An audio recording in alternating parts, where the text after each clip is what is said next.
is big, and it's closer than you think. It's not a tournament. It's what you don't see on TV. The cash is real. The stakes are high. They bet big.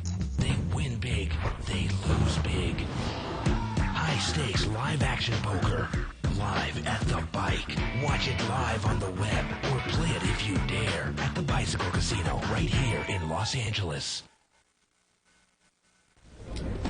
Hello everyone, welcome to another episode of Live at the Bike, brought to you by the Bicycle Casino in Los Angeles, California, the first and only webcast of real action cash game poker. My name's Bart Hanson. I'm here with Dave Tuckman. It's Wednesday, and it's 2040 no limit hold'em with an unrestricted buy-in, $2,000 minimum. Kenna James is going to be in the game. Can't you feel it? We've got a lot of action players in the game.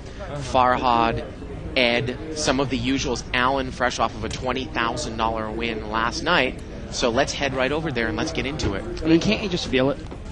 I don't know what you're on, but I wish I would get some of that stuff. Can't you just feel the energy in the air? It is Wednesday night, 2040 blinds, man. I live for this. I love this here. Anyway, in seat number one, we've got Trish. We like to call her Corporation Mom. Really one of the classiest ladies you'll ever find in a casino, and a hell of a poker player at that. She really is a quality poker player. Seat number two, we've got Mo. Mo can hold his own. Seat number three, we've got Ed Shanazanazarian. Ed is not there right now, but Ed is always here for a good gamble. We know that.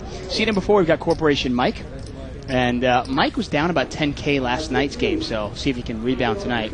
Seat number five, we've got one of our favorites. We've got Farhad. And Farhad also always here to gamble it up a little bit. Seat number six, we've got professional poker player Kenny Wynn. Kenny Wynn, not one of the most exciting players in the place to watch, but he really knows how to play, doesn't he? Seat number seven, we've got Barry. Don't call me Greenstein Woods. And anytime we can, we will give Barry as much crap as possible. Barry, though, really, he does know how to play the game. Absolutely. He's a quality poker player. Seat number eight, we've got Corey wearing a, is that a pink shirt or a purple shirt? Looks purple to me. Almost pink, isn't it? Yeah. Seat number nine, we've got Alan, fresh off a $20,000 win last night. Let's see if he can recapture the magic of That's Alan and double his performance tonight. We got a lot of things going on here. We'll get into the first hand of the night. Kenna James should be here momentarily. He's going to play over Mo, I believe, when he gets here, and he'll be in the booth for a bit as well. First hand of the night, 2040 no limit. Brown chips are $10 chips. Whites are hundreds. King 3-6 here on the flop. Ed's got 10-4 suited, and Mike has ace-3. And I think Ed raised pre-flop, and Mike has hit a pair. And Mike likes to mix it up with Ed. Mike's in the lead. He hit a pair of threes, and he just calls. Here we go to the turn. Turns at 10, and Ed takes the lead here on the turn. Ed way ahead of Mike now. Mike's going to need an ace or a 3 on the river, or Ed is going to win this pot. And he's going to bet again, and it just comes to... Mike, he can keep calling, but inherently there's just going to be overcards that keep coming to that 3, right? You figure, obviously, unless you catch a 3 or an ace, you get real lucky. $600 bet here by Ed. And Mike is going to call once again. This pot is over $2,000. And you talk about Mike getting caught up with his dominated aces. Well, how about a 3 here? I mean, he didn't even hit his ace. River's a deuce, and Ed is going to bet out one more time. He bets 1,000. Now, is this a value bet? I mean, does Ed really think that Mike is going to throw away a king? Or do you think does Ed actually think that Mike is calling him with a 6 or a 3 and it's value? Yeah, how about a 6 or a 3? It's a $3,000 pot. You look at that flop here. It's king 6-3. The only draw out there was 4-5, which just got there with the 2 on the river. I mean, what can Mike have? But Ed is just fearless as he fires in there again. $3,000 pot, 1,000 for Mike to call. And Ed has been firing 3 bullets with nothing lately in the last, say, 4 weeks of the show. So let's see here. Obviously, Mike just has a bluff catcher. Ed taking a page from Frank Mariani's book last night. Well, this case, though, he happens to get lucky and catches a 10 on the turn. And Mike's going to be pissed if he makes this call and he loses to a pair of 10s, I'm sure. Well, it's the funny thing is you look at the flop, and he's going to call. And he makes the call there, Dave, and Ed's going to turn over a 10, and that is not going to make Mike pleased. And he kind of haphazardly tosses the cards up. And Ed takes a $4,000 pot off. Well, the funny thing is, if we can leave this flop for just 1 second, I know it's the first hand. We always talk about trying to work a hand back in your head, right, and go, okay, what is this guy trying to represent? What is he trying to play like he has, and would he still bet? But when you're playing against a guy like Ed Shanazarian, who's here just to gamble and have a good time, you got to throw all that out the window. Throw it out the window. book. Yeah, throw it at the book, exactly. Throw it out the window because you never really know what Ed has. Thanks a lot, Ray. Now, we have a lot of things going on tonight. As you're watching this is a free half-an-hour portion of Live at the Bike. If you want to watch this entire show, sign up for the archives. Click on the upper left-hand corner of the screen on-demand banner. We are doing a pick-a-winner contest. Archive subscribers, pick a player, including Kenna James, who you think will be the biggest winner, and pick a dollar amount. Whoever is the closest will win $250. You can click on promotions on the left-hand side of the screen and register your vote by 8 p.m. Pacific time. Now, Farhad has moved all in. By the way, Kenna will be here within probably 15 or 20 minutes, so Right. he'll get a good 2.5 hours of poker in. Now, Farhad has moved all in with ace-9 of spades. He's only got about $400. Well, Mo opened raised with 10s. Ed called with 7 deuce of hearts. And Farhad here has pushed, and it looks like, what, another... Maybe another $200. I don't think it's even that much. I think it's another $50. Oh, well, Yeah. It's a no-brainer then. Now, would Mo want to re-raise and isolate Ed? Well, he's actually wouldn't have the opportunity to because he doesn't. It's not 100% of the raise. Exactly. And Ed calls, so this pot is quickly about $1,000 here. Mo's got a good handle on Ed. I don't think Mo minds playing against Ed here. Well, ace look at 9-7 here. And Farhad flops top and bottom. I'm sorry, top 2. Check, check, turns a 6, and Mo might just be content to check this one down. Here we go to the river. The river's a 6, and Farhad's going to win it there with aces and 9s. Yeah, triple up there. Yeah. Nothing like that. Get your money in with the worst of it. Yeah. Triple up. Farhad takes it down there. So again, click on the promotions on the left-hand side of your screen and register and pick a winner. Pick a winner, pick the person you think that's going to win the most, and pick a dollar amount. If that's correct, that will be the tiebreaker. And they will fill the dollar amount in, and the winner will win $250. So if you're not an Archive subscriber, hey, subscribe to the Archives. You get to watch this entire show and get access to every show we've ever done. And then how about 20 times your money there, about 12 and a half times your money if It's you pick insane. a winner here tonight. These promotions, I've got to stop our producer. She's like just giving money away. It's ridiculous. Again, we will be streaming live on Sunday afternoon the finals of the ladies event here. Barry Greenstein was in here earlier. I think his girlfriend or fiancé thought that the tournament was today, and they came in, and I showed them a tour of the studio and stuff. Very and cool. she and Barry will be back on Saturday. It is a 2-day event. The finals will be streamed on Sunday. And we will not be showing a show on Monday in lieu of that. So those of you who are like always waiting, hey, you guys ever going to do a tournament? Well, this Sunday at noon, we'll be doing a tournament. And it is free to everyone, not just Archive subscribers. It will be open to everyone. Oh, that's kind of cool. Farhad raises here with pocket 7s, and he's going to take it down. Again, you can email us at liveatthebike.com. Questions, comments, suggestions. You can also email us. Again, liveatthebike.com. You can also follow a thread on 2plus2. 2plus2.com spelled out. Click on forums. Tournament poker, televised poker official Live the Bike thread for August 16th. That's one of the things I love about the show. I love the fact that we keep the show interactive. Kind of has like a talk radio show feel to it. I really enjoy that. Obviously, the poker is great. Tonight's game should be absolutely fantastic as these players start to fill each other out. Now, if you look at this table, you got a couple of tighties in Kenny Wynn in seat number 6 and Corey in seat number 8. Now, Kenny Wynn, obviously a very superior player to a lot of the players here. He really knows how to play. He is not tight weak at all. Very tight, very aggressive. Definitely knows how to play the game. I have king 3. Is that good for you, sir? I don't know it. I mean, if you're talking about the most solid players at this game in the sense of the word of like quote unquote solid, you're probably looking at Trish in seat 1 and Kenny Wynn in seat 6.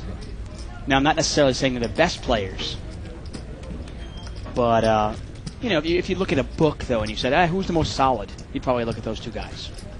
Wow, we get a raise here by Farhad to 200 with 6-5 of diamonds, and we've got four-way action. It's an $800 pot. Queen 9-5 with a couple of hearts, and Corey there's got King Queen. Now that's typically a trap kind of hand in a I was going to say in a raised pot, I mean, you got to be careful. Even though these players like Ed and Farhad are going to be bringing it in with less than premium hands often, you still have to be aware that your hand could be dominated here. And it gets checked over to Corey, and he bets 600 here. Well, that's a pretty no-brainer. If everybody's going to check to you, why not? And everyone is pretty much missed here. Well, Farhad's got bottom pair, but he checked it. I assume he's going to check. I mean, look at fold. these hands in there in a raised pot. King 3, King 7. If you want to check out Kenna James' website, go to kennajames.com. Again, he will be here momentarily. be playing in this game. And there's a Supposedly in traffic. long history between Barry Woods and Kenna James and Corporation Mike and Kenna James. One of the craziest hands we ever had in the show, I believe, was September 16th, all archive subscribers. Towards the end of the night, about in the last, say, 20 minutes, a hand between Barry Woods and Kenna James. Barry Woods lucks out on the river, and Kenna's 2 flopped pair gets counterfeited on the river. Yeah, you wonder how the really hell well. Barry Woods ever called the river. Barry had pocket jacks. The board came out 10-7-6. Kenna had 7-6. Yep. And I'll let you figure out the rest. But it was at about a $20,000 pot. And Kenna check-raised Barry when a king appeared on the turn, and Barry called anyways. It was a check-raise on the flop. Barry re-raised, Kenna called, and then Kenna check-raised Barry, and he called with the king out there on the turn. I mean, it was so clearly obvious that one pair could not be good there. Yeah, well, that's Allen's over there with pocket 10s. Looks like Mike's going to straddle. And in all likelihood, Allen will limp in. This is not a raising hand for Allen. He really only raises now with aces or kings. Now remember, a straddle's pot now is $80 to bring it in. It gets real expensive. Trish is going to call as well with the old, she's kind of got a double gap suited connector here, 6-9. Which actually is 8-9, Dave. Suited connector. 8-9, 6-9, 8-9. Who's picky? And it just gets limped around. Mike does not raise his straddle, and here we go, 4 ways. Ace, deuce, 3 here. It looks like Allen's in the lead. And no one really hit much here at all. No. Now, a more aggressive player would bet here if you're Allen, 1 off the button with Trish on the button. Well, And he does bet. Look at this. He does bet. Allen's going to put some money in there. And he takes it down. And you know what? It's a real smart bet by Allen. You got to realize that if Trish had a big ace on the button, she probably is going to raise it right there, isn't she? Yep. The fact that she limped in gives an awful lot of information away. I'm not sure if Allen was thinking that far or not, but hey, nice bet by Allen. He takes it down. So again, archive subscribers, you will have until 8 o'clock Pacific time to click on the promotions link on the left-hand side of your screen and pick a winner, fill in how much you think that they're going to win, and the person closest to the dollar amount with the correct winner wins $250. And when are we closing the... 8 o'clock Pacific No, time. when are we closing the winner by? I mean, is it 9:30? 9:45? 9:40, is it? 9:30, I think. So whoever's the big winner by 9:30 will actually... Right, which is 9:40 in TV time because we're on a delay. Right, exactly. There you go. Yeah. TV time. 9:30 our time, 9:40 TV time. Kenny's got aces. Yeah. And I believe, is he limped? Yeah, it looks like he just limped He in. limped in. You're hoping that you get the raise here, and are you going to get it from Ed? It looks like you are. New player. Yep. There you go. Never play with Ed. And you know what? Not a bad play by Kenny. Kenny kind of hopes that between Ed and Mike in the blinds, one of them is going to raise. And now it comes back to Kenny, and what is Kenny going to do? Make it 500 more, 600 more? Well, Ed made it 140, and Mike called in between. We got a lot of limpers. There are 4 people behind Kenny. So he's definitely going to want to thin the field out the here. pot is about $400. And he's going to make it 700 here. Wow. And this is a no-brainer. Funny thing about these really tight guys, it seems like the way that they make their money, they don't even play, well, they don't play any pots, but they just limp in with a big pocket pair and then re-raise. And then that's like their $1,000 over 3 or 4 hours. Yeah, and then later on, at some point, the amazing thing is here, somebody doesn't pay attention. Ed calls him. Will that bring Mike in with Jack 8 of diamonds here? I don't think so. Well, now that Ed's in here, It's one thing with Ed, but Mike knows what Kenny's got. You know, he knows he's got pocket kings or pocket aces. Yeah. He knows it. Kenny win, you know, I mean, he is, you know. and here we go. We get a He doesn't screw around. $1,500 pot. Well, Queen 6-3. Well, Ed can't really hang himself here. He's totally missed. well, and that's how Kenny's going to make his money, though. He made an easy $1,000 here. He's not going to screw around, I'm sure, because he's going to bet for value, hope that Ed hit a pair. Right. I mean, you realize I could bring somebody off the street and go, listen, wait for pocket aces. This is what I want you to do when you get them, and they could make $1,000. Yeah. Anybody could have done this. I mean, nothing to take away from Kenny Wynn here. He's a great player, but And he is going to bet. He bets 1,200, and Ed moves in. And Kenny doesn't have any money left. And he makes an easy call here, and Ed's going to need to hit some sort of running 2-pair, running straight, or running flush cards. And that's it, Dave. He's drawing dead on the turn, and Kenny gets about a $4,000 or $5,000 gift. why doesn't that happen to me more often? That's ridiculous. Well, I mean, can I ask you something? Did Kenny just taking an extra second to count out his chips and to actually think about how much he wanted to bet, did that put enough doubt in Ed's mind that he thought, you know what, maybe I can make a move on this guy? He only had like 500 left. That's incredible. Yeah, there was no fold equity there. None at all. I mean, let me ask something. If Kenny Wynn actually had ace-king there, ace-king of spades, could Kenny throw it away? Probably not with 2 overs. I mean, the pot's getting 2,000. like 9 or 10 to 1. The pot literally would have been like $5,000. Yeah. 500 to call. Crazy. First email of the night here from Adam Wagner. He says, today they debuted Horse, Pose, and Raz on Stars for ring games and eventually tournaments. Are you interested in playing any of these games on Stars? And are you playing in any of the I think it's the World Series of online poker events? Yeah. Championships. Yeah. It's interesting. I know that Stars didn't really have capability for that, but, if I'm around in one of those events... No, definitely. Hey, they're not that high of a buy-in. That sounds like a lot of fun.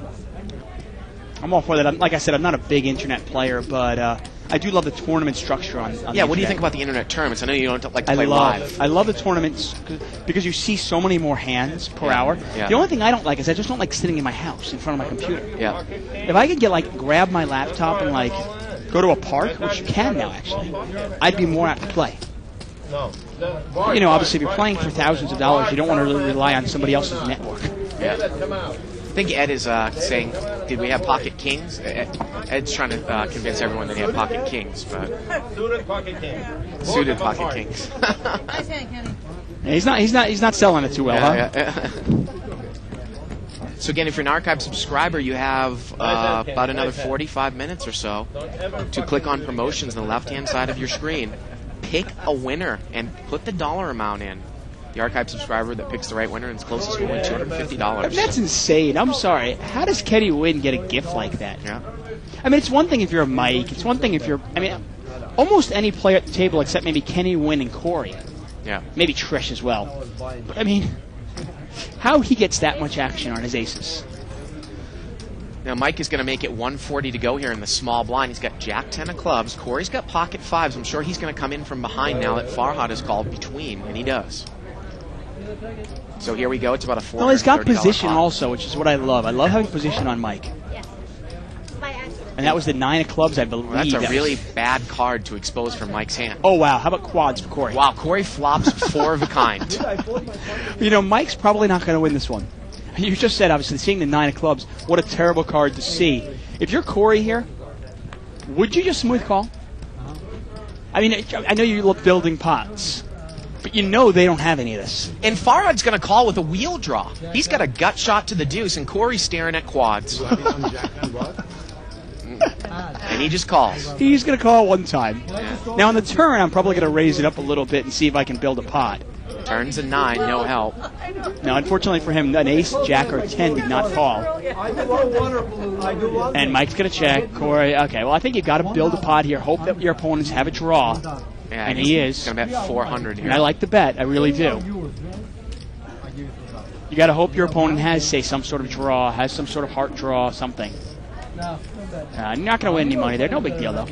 Now, taking you back to a hand, I had a discussion with our own Philly Al Barbarian yesterday, and he flopped Jack 9 on the button. He flopped the full house on the button. We were speaking outside about it, about how I said I probably would have bet on a connected board. He said that from up front he definitely would have bet, but since he was on the button with a bunch of aggressive players, he was going to give everybody in front of him like a little rope to hang themselves. Yeah, I actually like the play by him. I actually like checking the flop. The only thing I probably would have done differently is I probably would have raised the turn.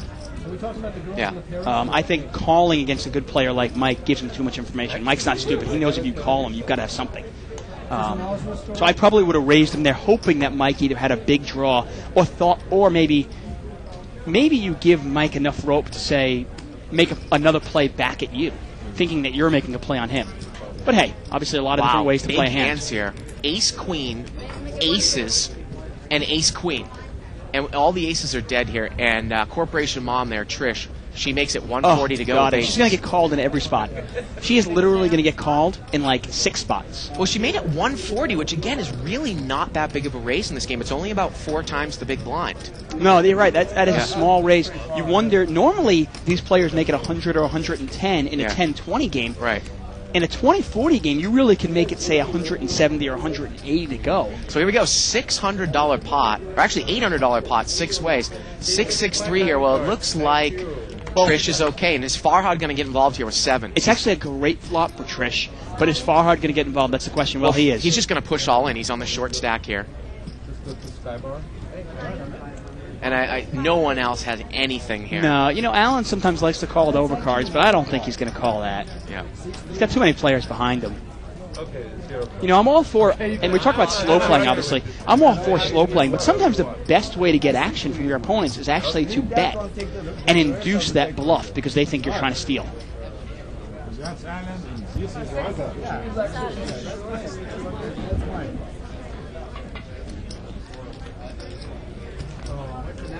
Jack on the turn, and a king on the river, and Trisha's going to win this here with aces.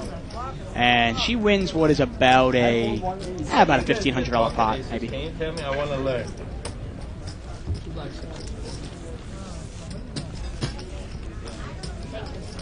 Unbelievable here so far. Again, you can email us at live@thebike.com. Questions, comments, suggestions. Wednesday night special here, 20-40 blinds. This is an unrestricted buy-in game. You can buy in for as much as you like. And good news, I actually had spoken to Phil Locke while I was in Vegas. And he's really excited about joining this game when he comes back to L.A. He really didn't like it when it was a $5,000 cap. But now that it's not, look at Barry's hand. Barry's got a couple of ladies in the big blinds. Allen's going to limp in with the old King-Jack suited. Okay, one more time. Let's see what happens. Action's over to Ed. He's going to limp in. That's going to bring in Mike. Kenny's going to complete. And now what is Barry going to do with queens? A lot of different ways to play this hand. Some players like to raise it and take it down right away. Some players like to play it a little slow and disguise their holdings. Barry's a little aggressive, though. He's going to make it $300 more. That's going to keep Allen in there. Can beat Jack 3? I guarantee you Mike's going to call. There's no way Mike's going anywhere. He loves the implied odds when he plays against Barry. Ed's really got a garbage hand here, but you know what? Well, Ed's not going to play. But that's not going to stop Mike. Mike's going to call. I'm sure Kenny Wynn's going to call with 2 10s. And he just calls. And we've quickly got we've quickly got about a $1,500 pot. 9-5-8, all diamonds, and Allen's flopped the flush, and Barry's got the queen of diamonds in his hand. And Kenny has an overpair with 10 of diamonds in his hand. Oh, wow. And I tell you, the horseshoe that was stuck in Allen's ass last night, it's still there. And Barry's going to bet here. He's going to bet 1,000. He's going to bet 1,000 here. Would you raise here if you're Allen? I mean, is there a point to raise? I mean, is it a big enough bet? Do you really need to raise this, or do you just call? I mean, I got to tell you, in this case here, I'm not a big fan of slow play. I probably call it, though. Make it look like maybe I have the ace of diamonds.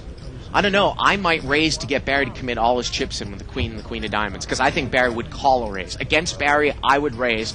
I know he has an overpair. I know he's not going to fold an overpair. Okay, good point, good point. I'm just saying specifically against Barry. But might you keep somebody else in behind you?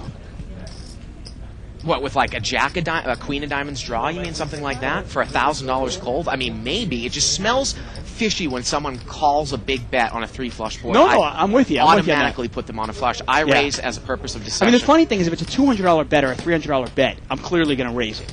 But Barry made it $1,000. And Kenny gets rid of it. Yeah. Kenny gets rid of it. Well, I mean, come on. It's a $1,000 bet. I mean, Barry's probably got aces, kings, or queens here. Here we go. Tens can't be good. Turns an ace, and that's a really bad card for Barry if Allen called with a nut flush draw. But he's going to come out and bet again. Well, and that's the whole point of it.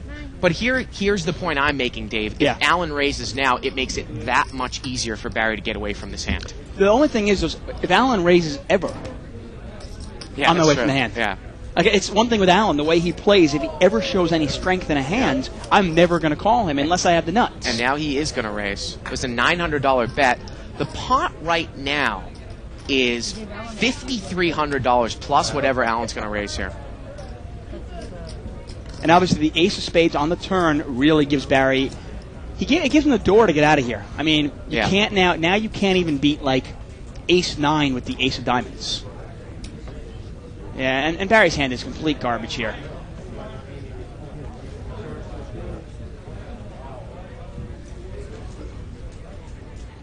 Again, obviously we're privy to the cards, and I'm not trying to make a statement regarding I was the just wondering if the results. $1,000 bet on the flop was enough, though. You wanted to see what the action was behind you, and then see what happens on the turn. See one more card. I know there could be an action killer, but hey, it could not be also. Right. It's not like if a diamond comes up, it's going to kill your action. Barry's not going anywhere with the queen. And Barry does throw it away there, though. And obviously, hindsight's 20/20. You never know. And Allen shows the king high flush. Wins himself about a $5,000 pot.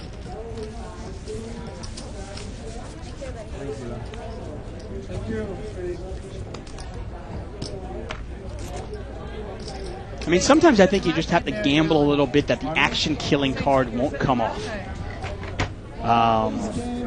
Because you got to realize that if somebody behind you had, say, 2 pair, they might raise behind you. Then you get Barry to commit all his chips, and you got 2 people all in, and you're still looking at the friggin' nuts. So sometimes I don't mind smooth calling one time, gambling that, okay, you know what, maybe an action killer won't come off. Especially if I'm putting Barry on a huge overpair like aces, kings, or queens. Dave, I want to make an announcement here. If people are heading over to promotions and clicking on Pick a Winner and not able to get to the screen, you can actually go to liveatthebike.com/promotions /pick_a_winner/index.php. And I know that was a lot there, but if you look on the 2+2 board, Kev Math actually posted a link that brings you directly to the Pick a Winner. And you can head over to 2plus2.com, spelled out, click on Forums, Tournament Poker, televised tournaments, and it's right there, the link that will bring you to that Pick a Give us the Winner. link one more time for anybody who It is writing it down real slow. liveatthebike.com/promotions /pick _ the letter A _ winner /index.php, and I'll repeat that again in a second here. And once again, you have till 8 p.m. You can pick anybody that's at the table right now, plus Kenna James. Do not forget, he will be here shortly, and we'll be playing. And you know the way Kenna plays, he could win a lot of money real quick. Yeah. Here we go, 3-way action. And he can also lose a lot of money real quick, though. Well, the hand that became Jack 6-7 here. Well, nice flop for, that's what it is. well, he's not in there anymore, sorry. Corey's not in there. And Mike is going to follow up with the continuation bet here with ace-9. And this is, this is a situation where I see people, Trish isn't going to get involved, but they just call because they think it's Mike and he might have missed the flop. But what are you going to do? What's your plan with pocket threes later on in the hand, right? Exactly. No, you're 100% People just correct. call and they don't have a plan as to how they're going to play the hand out. That's one of the reasons why, I mean, I got to tell you, my secret against playing against Mike, and I have a pretty good record against him. He's a phenomenal player. I have a lot of respect for Mike as a person and a player. But to me, though, when I'm playing against really tough, good players, I don't want to play against them out of position. So I make sure I play in position. So if I do call him with pocket threes there in position, well, then he is now forced. Yep. What is he going to do? Pocket queens here for Mike, and he makes it 160 to go. That's more of a customary raise there. 160 is going to get the job done And more than 140 or pocket 120. jacks for Kenny Wynn, and what is he going to do? Mighty re-raise Mike here. Problem is, though, is if he re-raises Mike, how does Mike know where he's at? Remember, you got to start thinking, what hands would Kenny Wynn re-raise me with? Would he do it with 10s? Would he do it with 9s? Well, he's just going to call, going to try to maybe play a big pot here, hit a set.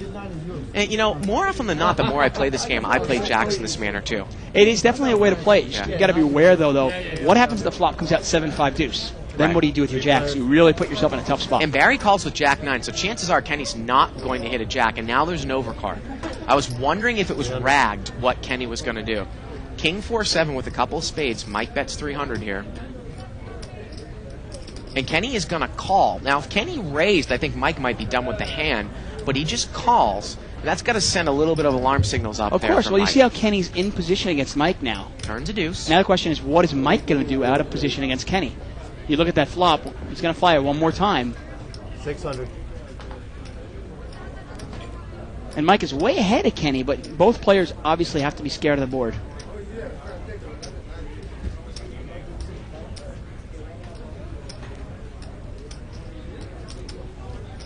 And he bets, 700 here on the turn.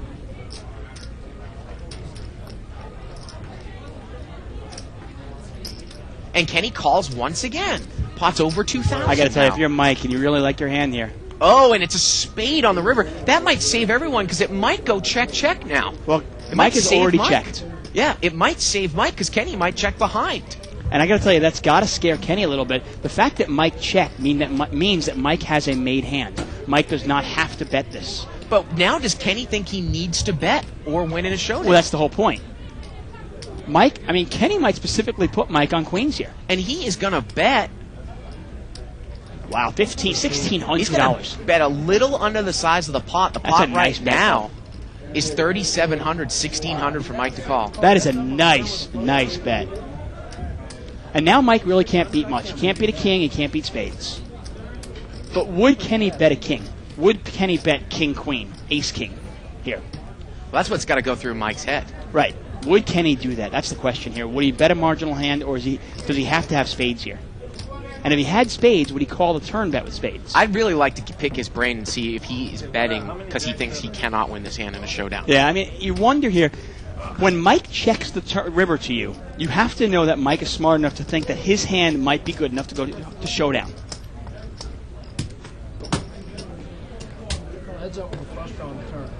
Wow. Is Kenny going to bluff Mike out of this pot? And he is. And see if Kenny shows the bluff. Well, he rarely will show cards. No, he's not going to show anything. There's no way he shows here. His image is such that he never screws around. He doesn't want anybody to ever think that he ever bluffs. Yeah. Wow, right off the bat, Kenny. That's how he gets away with it. Yeah. He only has to get away with it once every 3 sessions. Yeah. And Kenny win right away. He's probably, him and Alan, our big winners so far. Email here from James Ross. He says, did Corey stay all night? Is he wearing the same shirt? Is he wearing the same pants?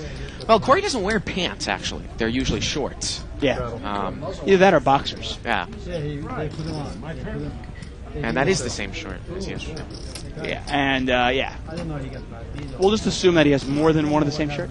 So again, we're waiting on Kenna James. I spoke with him at 5:15 today. He said he was going to be there around 6:45.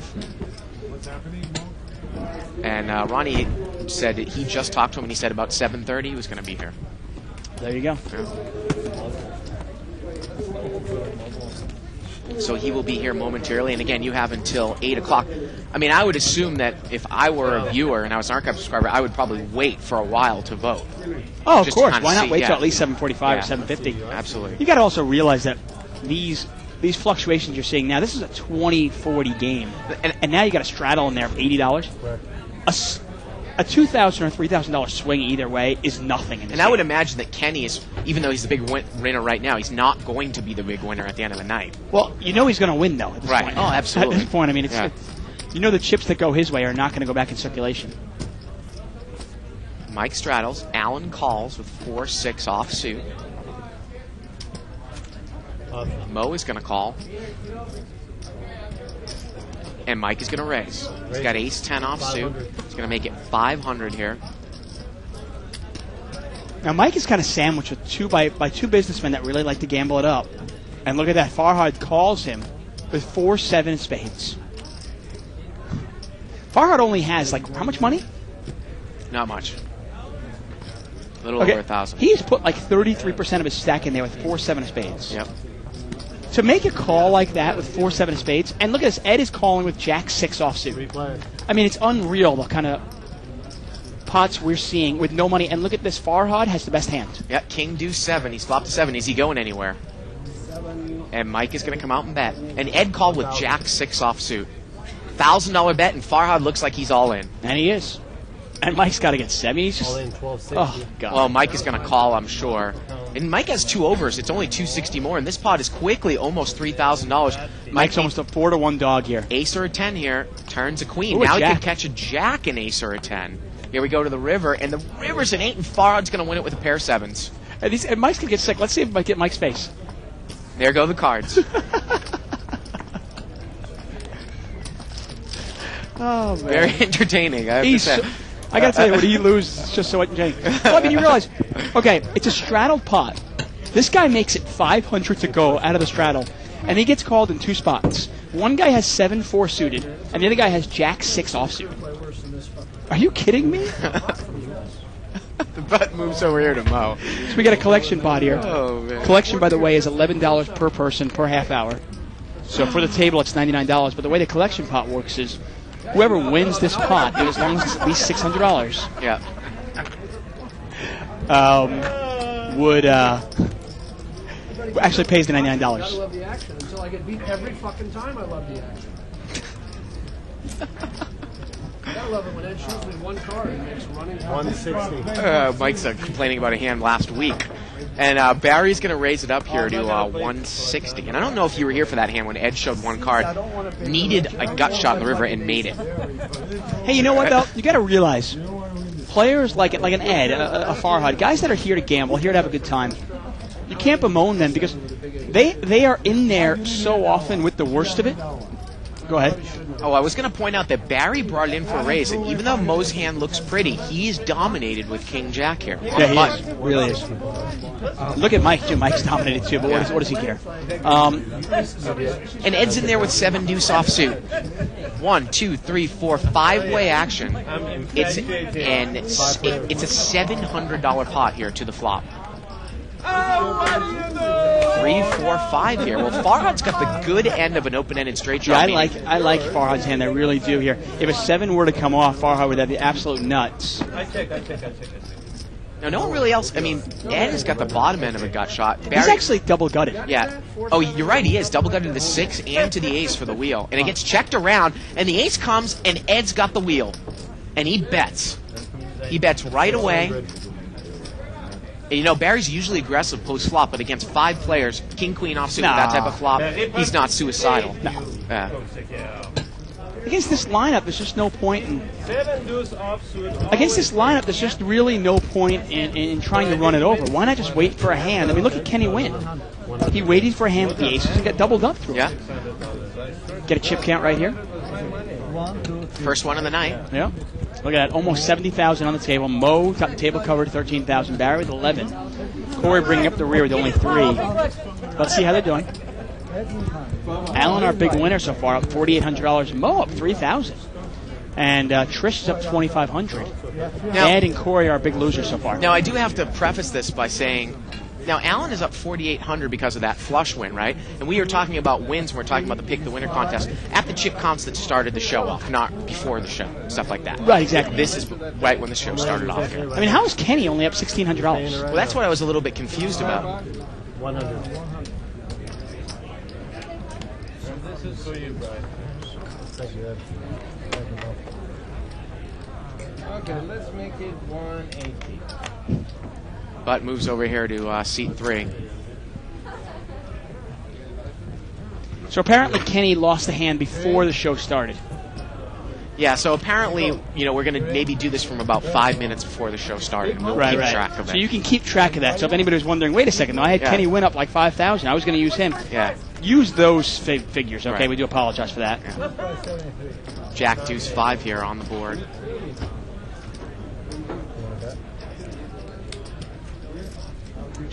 Yeah. Okay. Check you, Ed. Oh, check. Okay, check one.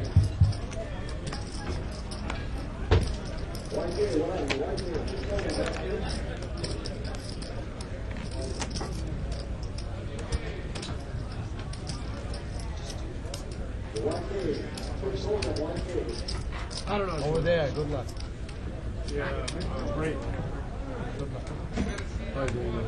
Well, Mike's got ace-10 here, and he comes out and bets. Alan calls, and Ed is going to raise. He's got absolutely nothing here. What's the blind now? 1 and 2, 25 minutes. I go away. I've not got any hands. I thought first though and bet. So Ed has raised here with absolutely nothing. No, Ed raised it. And, well, he's got a flush draw. He's raised on the come here on the turn. That's the new Ed. Yeah. And, you know, Mike is getting a little frustrated here. I don't think he's going anywhere. But it's Ed. But Alan there, I'm not sure what Alan has, actually. Alan folds. Alan throws it away. And let's see. And if a what spade comes here, I got to tell Yeah. you, Mike's going to lose it. Well, the river's a deuce, and Mike is good here with ace-10. Mike checks, and Ed's going to bet again. I don't think Mike's going anywhere. No, it's an $800 gift. Thank you very much. And Mike's going to take it down. Anyway, I was going to point out, obviously, if you are a good player, and you wonder, why do I always get sucked out on?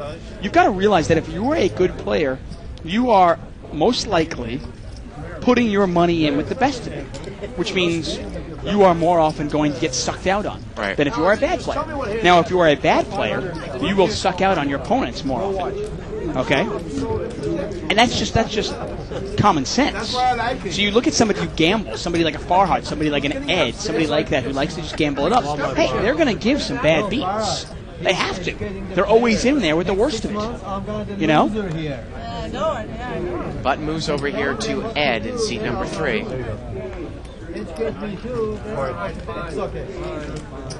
Or excuse me, it's in Mike in seat number 4 here.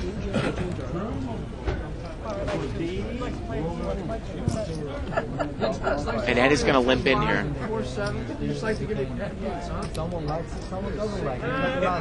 And Mike is going to raise it up here. Going to make it 130 to go here from seat 4. You're a 65-35 dog, and you put a... Come on, at 7. Quantum more?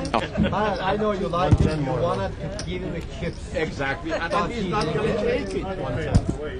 So Mike is raised here with ace-8 of diamonds, and Ed calls with king deuce. You're going to find this player coming with 4-7. And here we go to the flop where heads up. Ace-9 jack here. Well, Mike in total command of this hand. He's flopped top pair. Ed needs runner something here. He is really bad shape. And even Ed might throw this away. But look at that. Mike checks it. Turns a 6. And Mike bets 200. And Ed calls, drawing dead. And the river's a jack. Ed's got king high. And this time's Ed. Why not a little value bet here? And why not? There it is. That's 400. And is Ed going to call with king high? Getting word that Kenna is here. King deuce?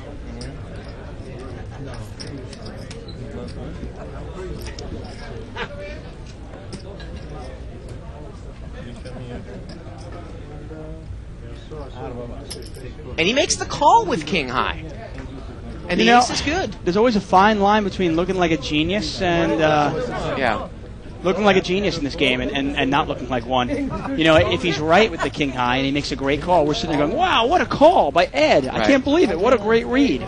You know, he's wrong this time, obviously, and doesn't. And I assume that Kenna is going to be playing over Mo on getting Once again, we are live at the bike. I'm David Tuckman here with Bart Hanson, and we are playing No Limit Hold'em Blinds 2040. And there he is. Kenna the Cowboy James. Yeah. Ooh, look at that. Big kiss and a big hug there. Yeah, I mean... Yeah, I was in and out so quick. I was like a Kenna looking very sharp as usual. college kid. Mo's asking for a box. In a problem. I was in. That's how quick I was. KJ, how are you, bud? What's going on, Mike? How much? Same old, same old. Glad you're here. Huh? 200. Got a $200 raise here by Ed. Get a nice email here from Manny that I'm going to get to in a second. So Ed raises it with queen 10. Mike calls with king queen. And Ed is dominated here. And Trish is going to come in here. She's got 10-7 of diamonds. Farhad's in there with jack 7 suited. Insane. 4-way action. Here we go to the flop. King jack 5. Look at this. Farhad with a pair and a flush draw. And Ed's open-ended. Wow. It's a big flop for everybody. And really Mike's is. got top pair. Mike with top pair. Farhad with a pair and a flush draw.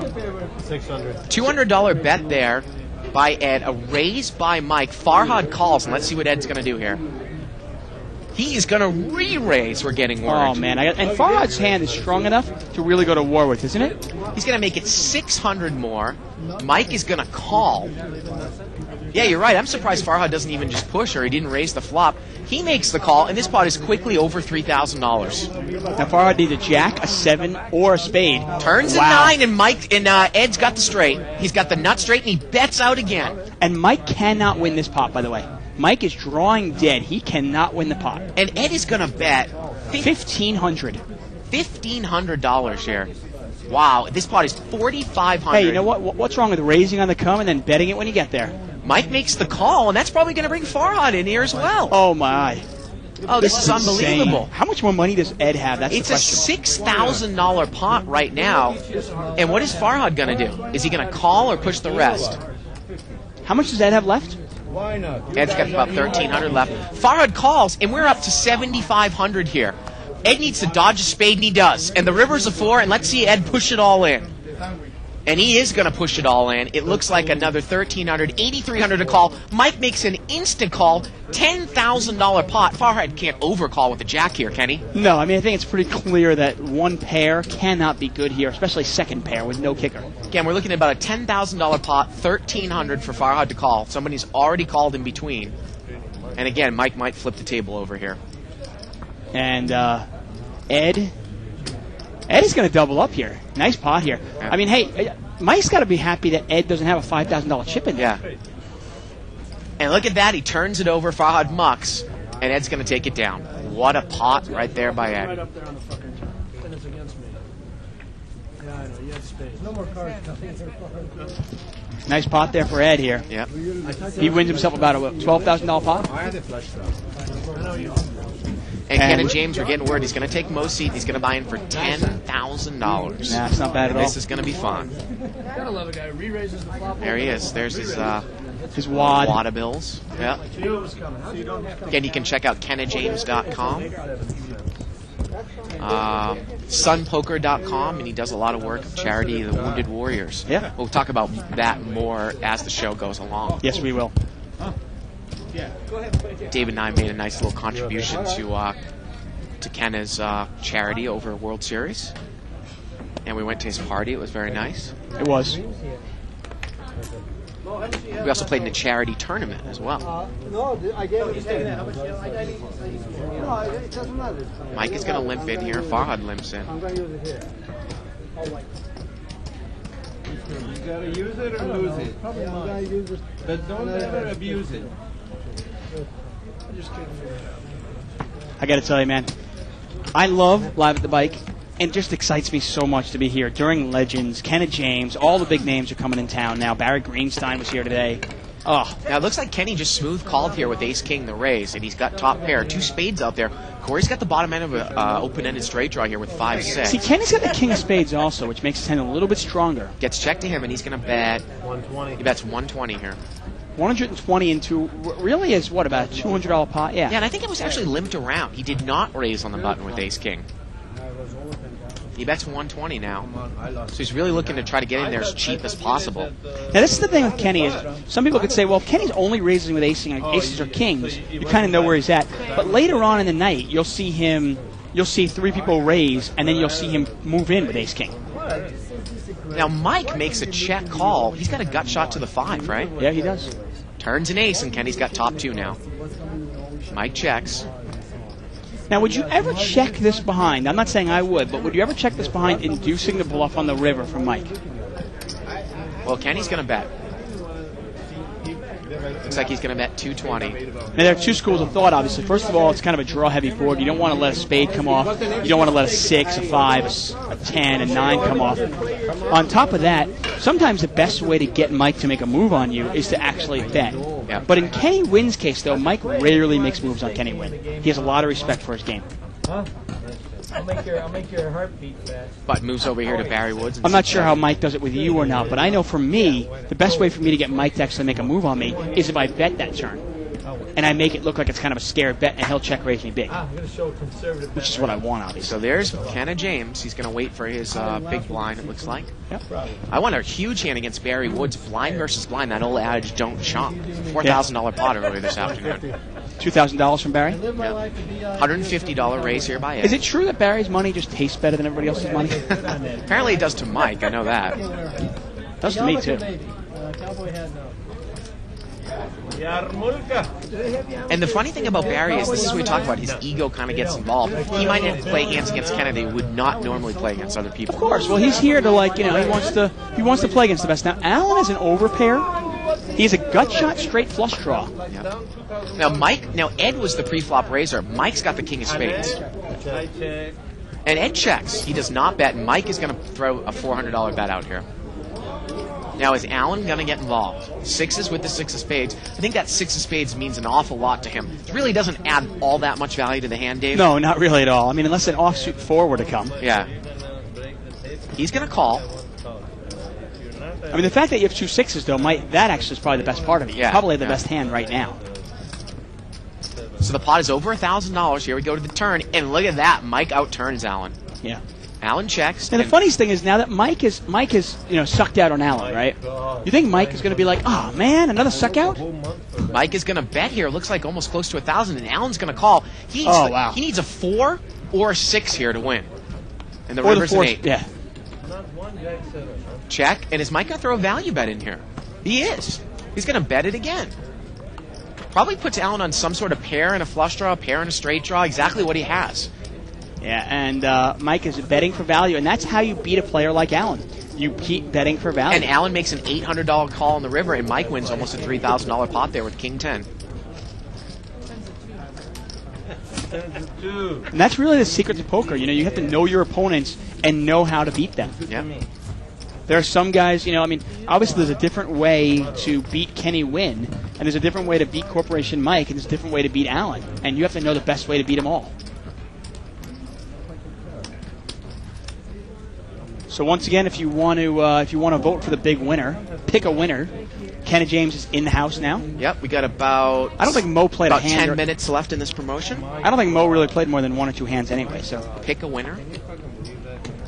Again, I'll read this URL out again. It's liveatthebike.com/promotions/pick_a_winner /index.php. That will bring you directly there if you're having trouble here. That's great. And look at this. Trish has got pocket aces here. I'm going to vote for somebody. God loves me in a strange And Ed looks like he is open raised here with Queen 8, and Trish has got 2 black aces. Oh, boy. Yeah. Corey, I'm the one I say hi to. Hello. Good evening. Hey, by the way, thank you for that email. That helped. Yeah. Alan is going to call, and let's see how much Trish is going to re-raise. Well, I put my vote in. She makes it 400 more. Ed instantly calls, and Alan's got a little suited connector, and Farhad's in the end with 3-4. That might bring Alan in, and I think it has.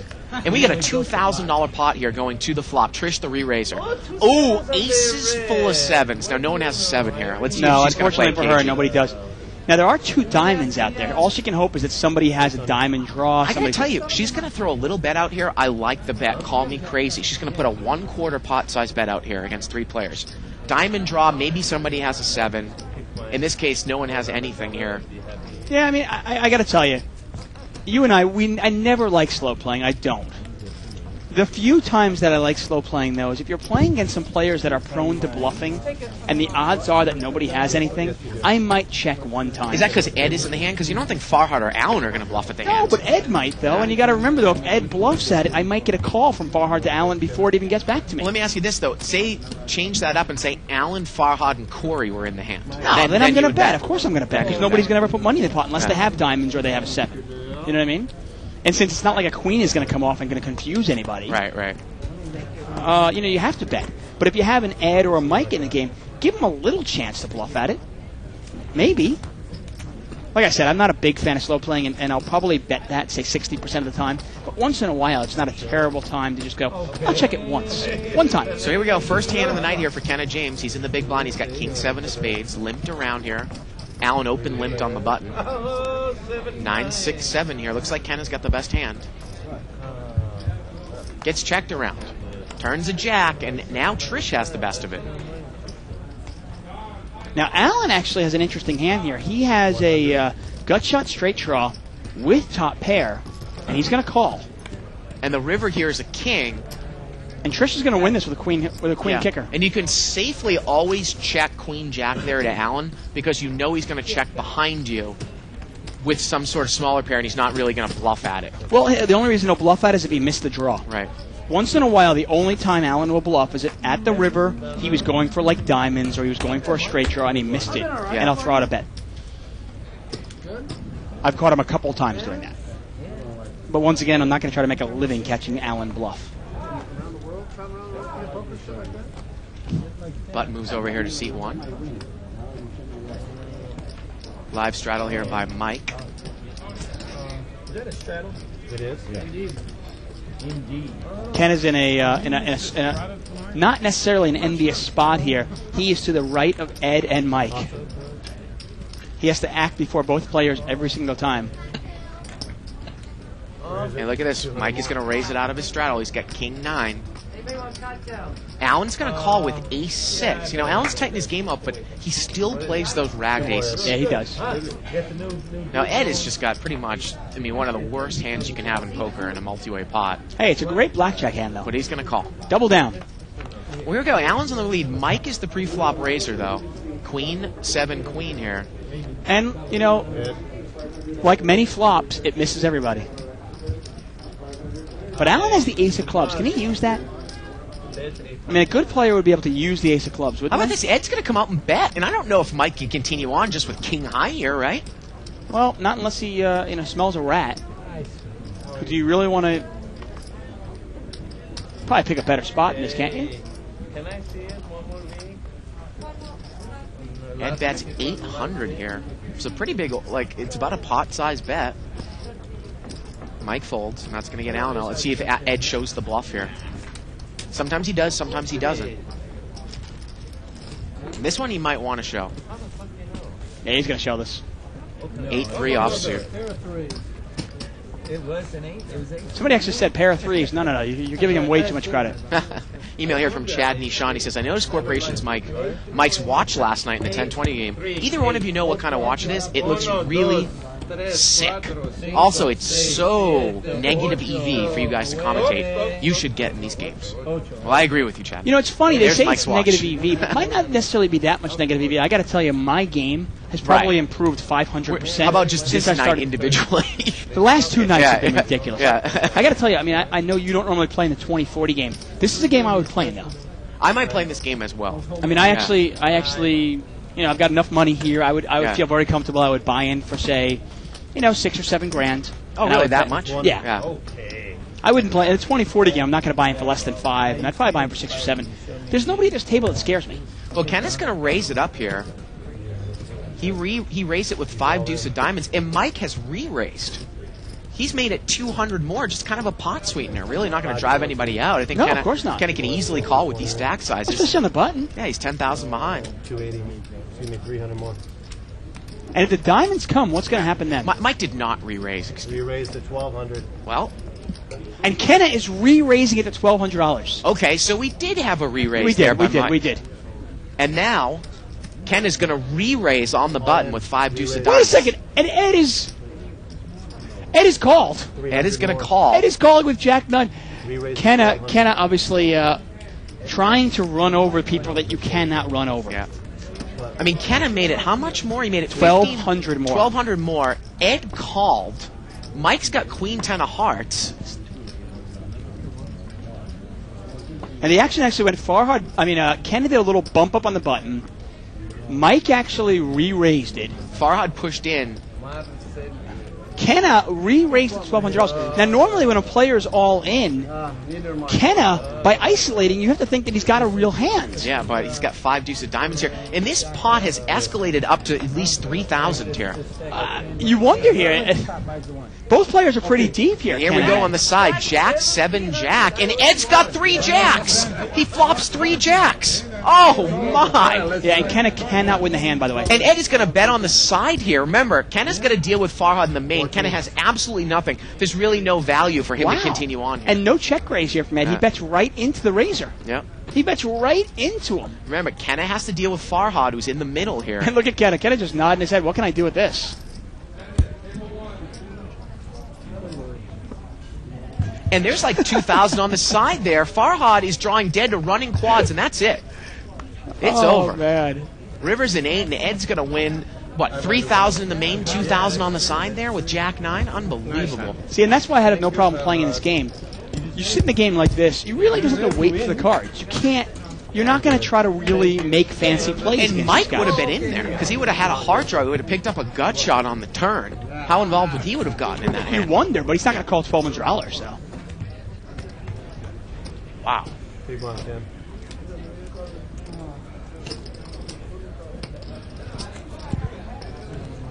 See a lovely masseuse giving Ed a massage there. Getting word that Farhad's going to play some money behind. We've got a couple more minutes in that pick a winner contest. We'll be doing another chip count here in a second. Or you can cars because they're too cheap. They put something on here and get this. I know, they're hard to pick up, aren't they? Oh, yeah, it's a good hand. Kenneth's got ace jack over there in seat 2. Barry's really tightened up his game in the last few months, hasn't he? Yeah. Ed, is that your uncle, brother, sister? Kenny going to raise it up again here. Now, this time he's got a real hand, and this is I don't mind this raise at all. Just like you. Ace-Jack, not a great hand in no-limit hold'em, but in a table like this, where you get called by hands like Jack-9, why not raise for value? Makes it 260 to go, and he's going to take it down there. Yeah. No one really had much. Mike had an offsuit king juice. $1,200 and $1,500. He made some real bad calls. That's strong. And I like the new, I got to tell you, I like these suggestions here from Snellgrave. He said here, new suggestions for when Mike is about to lose a gasket. How about Mike's going to punch a nun in the breast? Mike's going to strangle a kitten. Mike's going to bust a cap in Alan's ass. Oh, I like that one. And Mike is going to turn a cartwheel. Turn a cartwheel, interesting. My favorite is Mike's going to bust the cap in Alan's ass. Well, Ken has definitely got another playable hand. He's got pocket 5s. He makes it 200. Ed immediately calls with ace rack. Mike's in there with 7-6. Yeah, and Ken is going to quickly realize what kind of game he's in. This spot is $700 here to the flop. Here we go. Wow. 10-9-8 all clubs. Mike's flopped a straight. And Mike has flopped a horrible straight with 3 clubs out there. He's got 6-7. I mean, if you could ever flop a straight Yeah. and hate your hand, this would be one of those times. 400. Mike is gonna. It gets checked, and look at this. Kenneth check calls with pocket 5s. He's got the 5 of clubs. He's got the highest club in there. The turn's an 8. Well, now Kenny can catch a 5, an 8, or a club to win this hand. Mike bets 1,000, and Kenneth throws 2 brown chips and instantly calls. Here we go to the river. It's an ace. Not going to come. Pot is almost $4,000 now, Time to value bet if you're Mike. and Mike's gonna bet again. 1,800. He bets 1,800. The pot's about 5,500. 1,800 for Kenneth to call. This is better than sex. Wow. Yeah, and Ken actually had a lot more outs than he might have thought. An 8 would have been good, a 5 would have been good, and a club. And now all you can beat is, say, the king of clubs. You know, like if Mike was betting, like, King Jack, maybe? King Jack with the king of clubs. So he was open-ended. That's all you can beat. Yes, it is. Yeah, he's really only has a bluff catcher here. Well, you got to start thinking of what kind of hand would Mike bet the entire way. Would he bet something like King Jack with the king of clubs? Yeah, he would. See if we can get a shot on Mike. See, And and would he- Kenneth's going to fold it anyways. Right, and would he have to bet that on the river? Of course he would. At this point, he'd have to realize that Kenna probably hasn't beat with king high. But in this case, obviously, Mike has it straight. Jaff911 says, when did the third set of headphones get shipped? We have them in here. We're going to bring Kenna in at the end of the show. Yeah. We got three headphones in here. So we're going to be able to do kind of a first on Live with the Mike. Have 3 people here in the booth. I was actually thinking we could do a little me, you, and Brian Tushman. Ah, yeah. That douchebag. Yeah. Get the 3 of us involved. Starting to grow the goatee there, huh? Sporting the goatee? Well, it wasn't a growth thing. I had the beard going, and I just figured I'd shave half You're of right, it off. yeah. You had a scruffy. Yeah. Just figured I'd shave it off and leave the goatee look there. See how it went. Oh, Mike's got king-queen offsuit here in seat 4. We've got another collection pot. Now, remember, there's only 5 minutes left. Well, actually, no, by the time you hear this, forget it. It's over. Well, it depends on when she closes it up. Might be a couple minutes left there. Really? Okay. 160. In the pick a winner? Yeah. Mike's going to raise it up here to 160 with king-queen.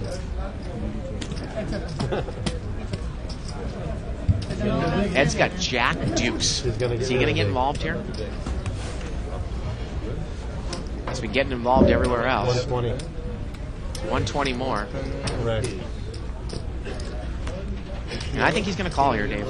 You know, Look at why the not? difference between the way Ed plays and Frank Mariani plays from last night. 2 action players. Oh. Yes, sir. And try to come up. Here we go to the flop. King-queen against jack deuce. Thank you. Oh, ace king 5. Mike's in the lead. Now, Ed is totally whiffed here, Dave. Yeah, he's got nothing. Absolutely nothing. He has 2 runner straight draw possibilities, though. He checks. Mike bets 300. If a wheel card comes up or a Broadway card comes off, he is going to have a wheel possibility. Backdoor diamonds as well. There you go. He's got the deuce of diamonds. We're reaching. Ed is out of there. And we are already done with the first hour of the show. Again, you can email us at live@mike.com. questions, comments, suggestions?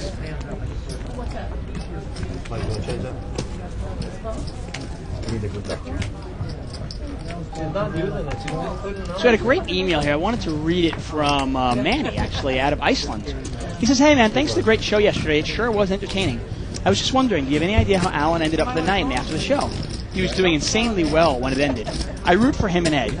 Best regards from Manny, an avid viewer in Iceland." Well, I was here a little bit, played until 1 a.m. Alan actually got up, wisely got his money off the table, and came back in the game. Well, there you go. So, and I did hear he gave back about 3,000 of it, but still ended up probably up 14 or 15 grand for the night. But thanks for the email, Manny. Got a collection pot here.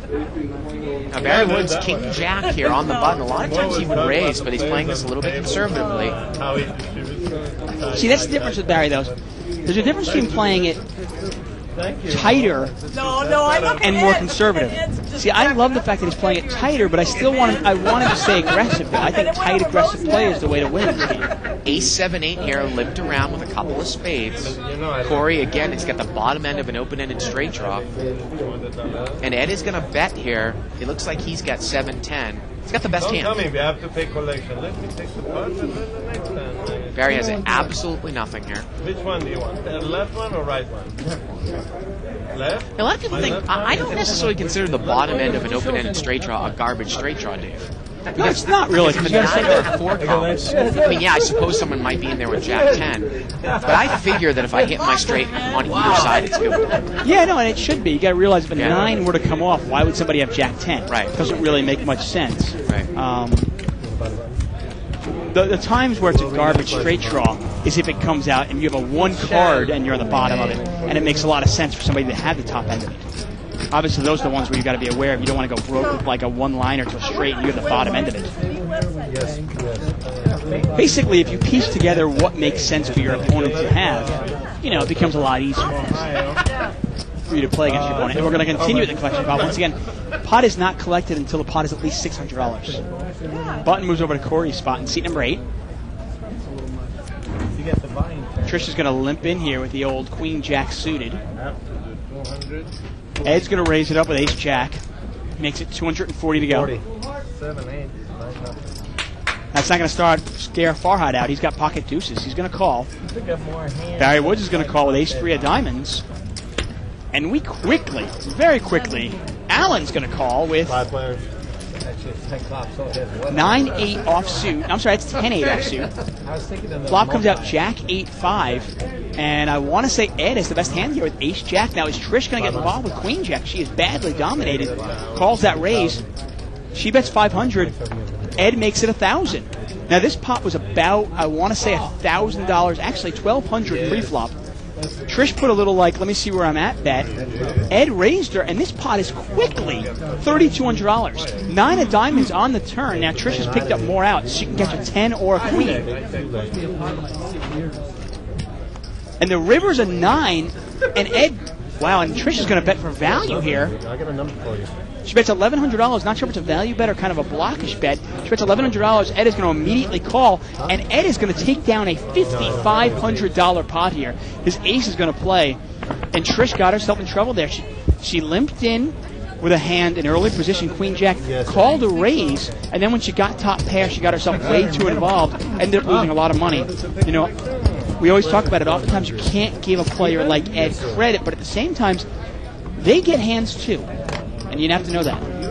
Well, if you play a lot of poker, overall, all the cards are going to run even. People don't, realize that I've been running bad for 2, 3, 4, 5 years. When I hear somebody say that, I just don't necessarily buy it. 2, 3, 4, 5 years? Well, listen to Manasseh. I've been running so bad for the last 5 years. I'm sorry, if somebody says they're running bad for 5 years, that means they suck. I'm sorry, there comes a point where you go, you know what? That's just, Yeah. You're just not very good, okay? Ken is in the big blind here. And I got to tell you, I've had losing weeks. I've had subpar months, okay? I have yet to have a 4-month period where I've been a loser. Yeah. 4 months straight. I got to tell you, I don't know. Maybe somebody can tell me that I haven't played long enough. But I think if you play for 4, 5, 6 months, it starts evening out eventually, You got to start realizing that if you're running bad, you're probably playing bad too. Took the words right out of Phil Ivy's mouth. Button moves over here to seat 9. Yeah. You know, I had told you the last 60 hours I had a really dip in my 5-10, but I just won it all back in the last 2 days. No, so it's, you know. You're going to have bad dips. You're going to Yeah. have a bad 100 hours here. You're going to have a bad month here. That's fine. Yeah. But if your bad time starts extending to 4, 5, 6 months, you got to start looking yourself in the mirror and going, why am I really losing it? Am I just getting bad luck or something else going on? Ask it. 5-way action here, limped around. It was a straddle pot, so it's $400 here. 5 ways. Here we go. Jack 5-6 rainbow on the flop. No, Best Barry's hand got is actually King Jack. Farhad. Oh, no, I'm sorry, Barry, you're right. Barry's got King Jack over there, one off the button. Well, Farhad's going to bet 400 here with Ace-6. Not really that bad of a bet. No, not at all. And Barry's going to, looks like Barry put a min raise in there. Yeah. Made it. Your Queen 9. Actually, it was a $200, yeah, $400 It's a min raise, bet. you're right. Yeah, $400 bet and a call. Here we go to the turn. Turns an ace, and now Farhad's got aces up. Yeah, and Barry's in really bad shape here. Barry's going to need a jack and only a jack to win this. And Farhad's going to bet out again here. And I got to tell you, why would you think the ace helped him here? Well, it looks like Barry thinks he's beat. Well, you know, it's really strange here. Barry played the hand kind of passively. You wonder if an ace hadn't come off and Farhad continued betting, Barry's going to throw away the best hand? I don't know.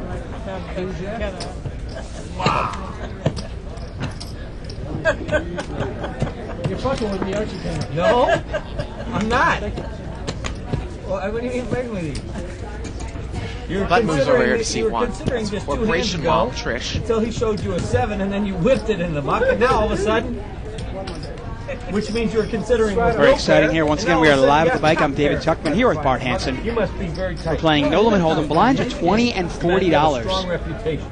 Lucky enough to have Kenna James, the cowboy, in seat number 2. Folded a pair was There the he Turner is. administration was in office. Now, Kenna James, he's actually from Chicago. Michigan. No, Chicago. Oh. And By the way, for your he is Don't worry, I don't fold pairs either. not much of a cowboy. No. No, I went riding with him. And I got to tell you, you know, I made him look good, but he is not much of a cowboy. Well, I kind of knew that, though. It's Yeah. kind of like, you know, it's a I mean, he's as much a cowboy as like Billy Crystal in the City Slippers. 4-way action here, limped around the straddle. $320 pot. King, deuce here with a couple clubs. Mike's dominating lead over everybody with a pair of deuces. Deuce 3. Homage and plumage. And he's going to bet it. Carnage. 220. Allen's out of there, and that's probably going to get everybody else out of there. Again, you can go to KennaJames.com, check out his site, and he is sponsored by Sun Poker. Yeah. SunPoker.com. He's kind of their spokesman now. Yeah. Spokesmodel. Did you meet that very, very, very beautiful lady from Carousel that was the casino manager at the party, at that charity party? Very tall woman, I forget her name. She had like really a drunk. Caribbean accent. Because Did I all meet those her? guys, yeah, because all those guys work down there in. So I'm saying, did I meet her? Yeah, probably. Okay. Yeah, you did get pretty lit. Lit. You were lit the whole time, actually, in Vegas. Oh, man. That was just such a blur. Such a blur. Oh, Trish is going to limp in here. Trish limping in. Now, this is a hand that I'm going to tell you, in this game here, she's going to limp in, and that's not a bad play here because by raising it, you really have you don't gain anything because Ed is going to call you and Mike is going to call you no matter what. Ace King 7 here. Well, Kenna limped in with 9-3 of clubs. And it gets checked around here, and Kenna checks. Ed's in the lead here, or he's favored. Mike's in the lead with Jack High. The turn's a Well, not 5. anymore. Ed's he's got a pair of 5s, and he's going to bet it. And that's probably going to do it. Ed has gotten much more aggressive. Absolutely. In recent months. And the other thing about him and Frank Mariani that I really like is they don't slow play their hands because they're bluffing so often that when they make a hand they continue to bet. And just like when Ed had Queen 10, he got paid off huge. Yeah. Just Well, against that's the one thing. pair. When you got to realize, obviously, Ed, just like Frank Mariani, he has no regard for the money in the sense that he is not scared to lose it. Yeah. He's not scared to splash it around, and he knows you might be. Yeah. And he's going to use that to his advantage. Ed is a very, very smart guy, very successful businessman, obviously knows what he's doing. Interesting email we got from Jason. He says, Ed gave a man behind him approximately $3,000 after flopping 3 jacks. How does that affect the contest?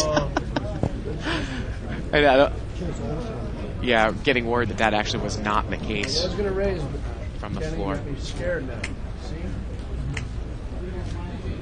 Limped around here once again. Top 2 pair. Okay, so that's good. He wants you scared. 6 players. 6-way action. To the flop. Queen 6-4 here. Well, King Queen here for Mike. And you wonder, is Trish going to get involved again with a dominated queen? Now, fortunately for her, it is against Mike. So Mike she might checked actually the be let. king She might be let off the hook here. Trish is going to bet 240. Trish all night long, she's really been getting herself involved with these hands that are dominating, and she's getting killed by them. Mike check calls. You wonder if Mike would have check raised any other player. Although with Trish, when she's betting, you don't even know where you're at with King Queen. Now it wasn't an unraised pot. Now that's going to bring Farhad in there with an open-ended straight draw. Now Mike is Why not? It's a rainbow board. 3-5 is a great flop. You know, by Mike playing it light against his mom, they both have been fried. Yeah, they really have. And it's going to bring Allen in with ace-6. So, you know, Mike's going to need to dodge a lot of cards here. Well, the turns of 5, Farhad's still. So far, so good. There now. Yeah, Mike. I mean, Farhad gets a lot of cards here to win this hand. Gets checked around to Trish, and you know, might Trish just check here to control Oh, I pot think size? Trish, if I'm Trish, no, it doesn't get checked around. Mike's betting.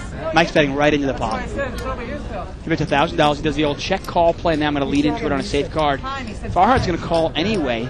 He needs a 5, a 3, a 7, or a deuce to win this. Now, and I got to tell you, Trish has got to throw this away. Yeah, she's going to dump it. And this pot is, again, approaching $3,000. Here we go to the river. The Not river's an gonna 8. Mike's got the winner there with King Queen. He checks it. It's a one-liner to a straight. And you look at this. Now this is a nice laydown. This is actually a nice check by Mike. Yeah. You know why he's checking there? I really think he's checking thinking that Farhad was on some sort of draw, hoping that Farhad would have to bluff at it. Well, you wonder if Farhad bet the river, would Mike have called? I mean, wouldn't it have been logical that I think Farhad had a 7 there on the turn? Might have been. I mean, how about 2-pair? Mike can't beat 2-pair either. You know, you look at rivers, though, a lot of people won't bet 2-pair there with a one-liner to a straight. Well, that's the thing. I mean, if you put Farhad on 7-5, he got there with the 8. Yeah. Remember, you got to put him on 2 1 or 2 draws. You either put him on 5-3, and that means he's got a pair of 5s. If you put him on 7-5, he's gotten there. Barry's got an interesting hand in first position. I think he raised it up right away with ace-queen here. I want to say he made it 160. What did I know that you two would I raised. He made it 240, and Farhad's got pocket 10s. And he's going to re-raise, and I wouldn't be surprised if Farhad moved all in here. Well, he's kind of on the short stack. 600 he's going to raise Make it it up. 600 here. 620 or 600? He only has 300 left. So he's putting in, I mean, he's putting 2/3 of his chips in the pot. Why not just move all in? Yeah. Take that back. Take your 20 back. No, take the whole thing. Take that back. There you go. Same back. Okay, I mean, 600 more you got there. Well, I have 300. Barry's asking him how much more he has, and I don't think Barry's going anywhere. He's gonna. So 604. He's gonna. Looks like he's gonna call. Oh, he's gonna re-raise here. What are you doing? He's gonna re-raise, try to isolate. Yeah. Okay, so it's 8, 9, whatever he has. He's going to try to key. He wants Ed out of the hand. What he doesn't realize, though, is you don't actually mind Ed in that hand, though. Whatever's in there is fine. You got 600, you got to make it 1,200. You got to make So I think it looks like Barry only was able to make a min-raise. There we go. That's what the discussion We know it's your first night. And the wrong thing is they're actually saying you need to make it 1,200, and they're wrong. You can actually make it about 900. And look at this, Ed's gonna call. Ed's calling anyway. Yeah, and Mike had an ace here. Well, that's the funny thing is, Oh, Mike had 5-7. Ed's got ace 3. He's dominating. the funny thing is, Oh, you're watching my. if Ed doesn't think you want him in the hand, that even entices him more to enter the pot. And this pot is quickly what? I mean, $3,000 almost. 1,200, 1,200, and what Farhad had in front of him. okay. 320. I mean, we're going to build a side pot here. Farhad well in the lead here, tense Why don't we against put 2 20 aces. more in so There you he go. doesn't Put 20. get- Yeah, there you go. Put 20 more. Perfect. Well, here we go to the flop. No, it's okay. That's right. That's right. That's okay. That's right, Al. There's no mistake. Let's go. I'm cold. It's nice in here. Here we go. Wow, 10-3 deuce. Farhad's got top set, but Ed outflops Barry. So we're on the side here, and Ed's going to bet 2,000. And Barry's in terrible shape. Yeah. He is like, Barry's in absolutely terrible he's shape. like a He bets wild dog 2,000 with here a on the little bit side. of meat left. Junkyard.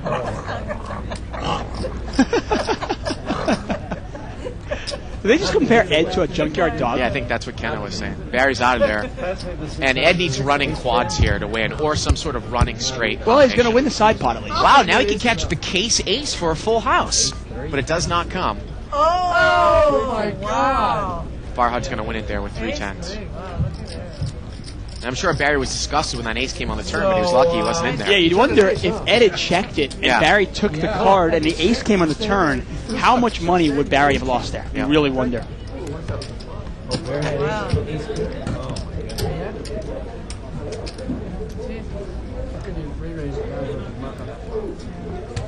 Again, we're here live at the bike. You can email us Surprise me. at liveatthebike.com. Follow a live thread started on the internet by going to 2plus2.com. Spelled out. Click on forums. Televised poker. Official Live the Bike thread for August 16th. We're playing 20-40 no limit. Brown chips are $10 chips. Whites are hundreds. Is there any paint in this deck? And I think Ken is complaining about how he hasn't had any hands yet. Now, Corey's got pocket queens, and he limped in. So he's not going to get a limp re-raise. Wow, he doesn't get the raise from Ed or Mike. 5-way action here. 4 deuce deuce. Does anybody have a deuce? No. Well, Barry's got a 4. Yeah. And he's going to bet 120. I think Corey's going to put a little raise in there, kind of see where he's at. Yep. And he does. It's a little minimum raise. Makes it 220. And you know what? That's enough information right there. I know my 4 is no good. I throw it away right away. This is an easy lay down. Against Barry. Corey, yeah. Against Corey, there's just no point in me playing it. And Barry calls. Barry calls. If there's a weakness in Barry's game, and I like Barry's game, if there's a weakness to his game is he does not pay attention to who he's playing against. Turns a 9. Now, the funny thing here is, might you ever check here to control pot size? You raise the guy. I have to bet this because of 2 spades out there. I don't want to give him a free draw to spade, and if a spade comes up, then what do? I also want to give my opponent a chance to throw the hand away. Now, if he calls me again on the turn, I might then just check it down. Now, I've got a special announcement here. Now, Kenneth James, we all know what a great guy is, what a great poker player he is, what a great guy is. He also, during the World Series of Poker, he kind of got himself involved with Operation Helping Hand, which is the Wounded Warrior Project. And I'm going to ask him more about it you can ask him actually about it when he comes in here and we interview him. But it's kind of a charity event, and you had mentioned that you and I played in his charity poker tournament. At Caesars, yeah. Yeah, we were lucky enough, actually, Joker Gaming, our own Live at the Bike, put us in. Thank you very much. And that went to charity to help our wounded warriors, wounded soldiers that went to Iraq. And I'll continue this as we go on. Mike made it 180 to go here with Queen 6. Farhad's going to call with Queen 9 of clubs.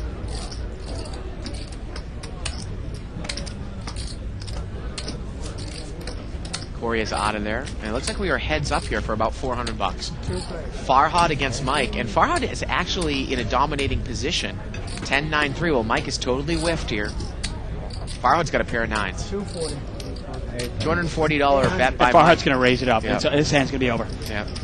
And we'll move on to the next hand. Anyway, I'm going to keep saying, we played in this charity tournament. We got lucky enough to play with guys such as David Behenamine, Erica Schoenberg, Gavin Smith was there, Kenneth James, Marcia Wagner. Stop me if I'm missing anybody.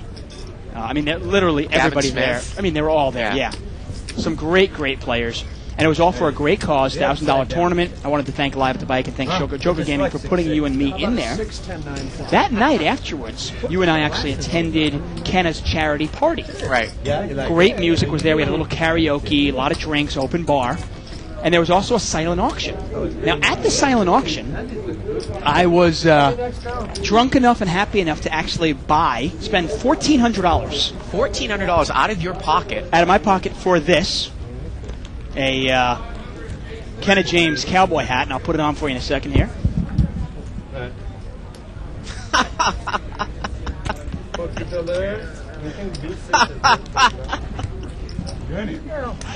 Oh, my. Yes, I was drunk enough to spend $1,400 on a Kenneth James hat. I got it signed by Kenneth James and Doyle Brunson, and I'm going to get it signed by Negrano and Phil Ivey and the rest of them. Really a great hat, though, for a great cause, and I was very proud to buy it from him. Now, along with this hat that I got $1,400, I actually got 8 hours of private lessons with Kenneth James, right? That you and I will be going to, and we're going to be hanging out with Kenna at his house in Downey. In Downey, we're going to be having some brats, hanging out by the pool.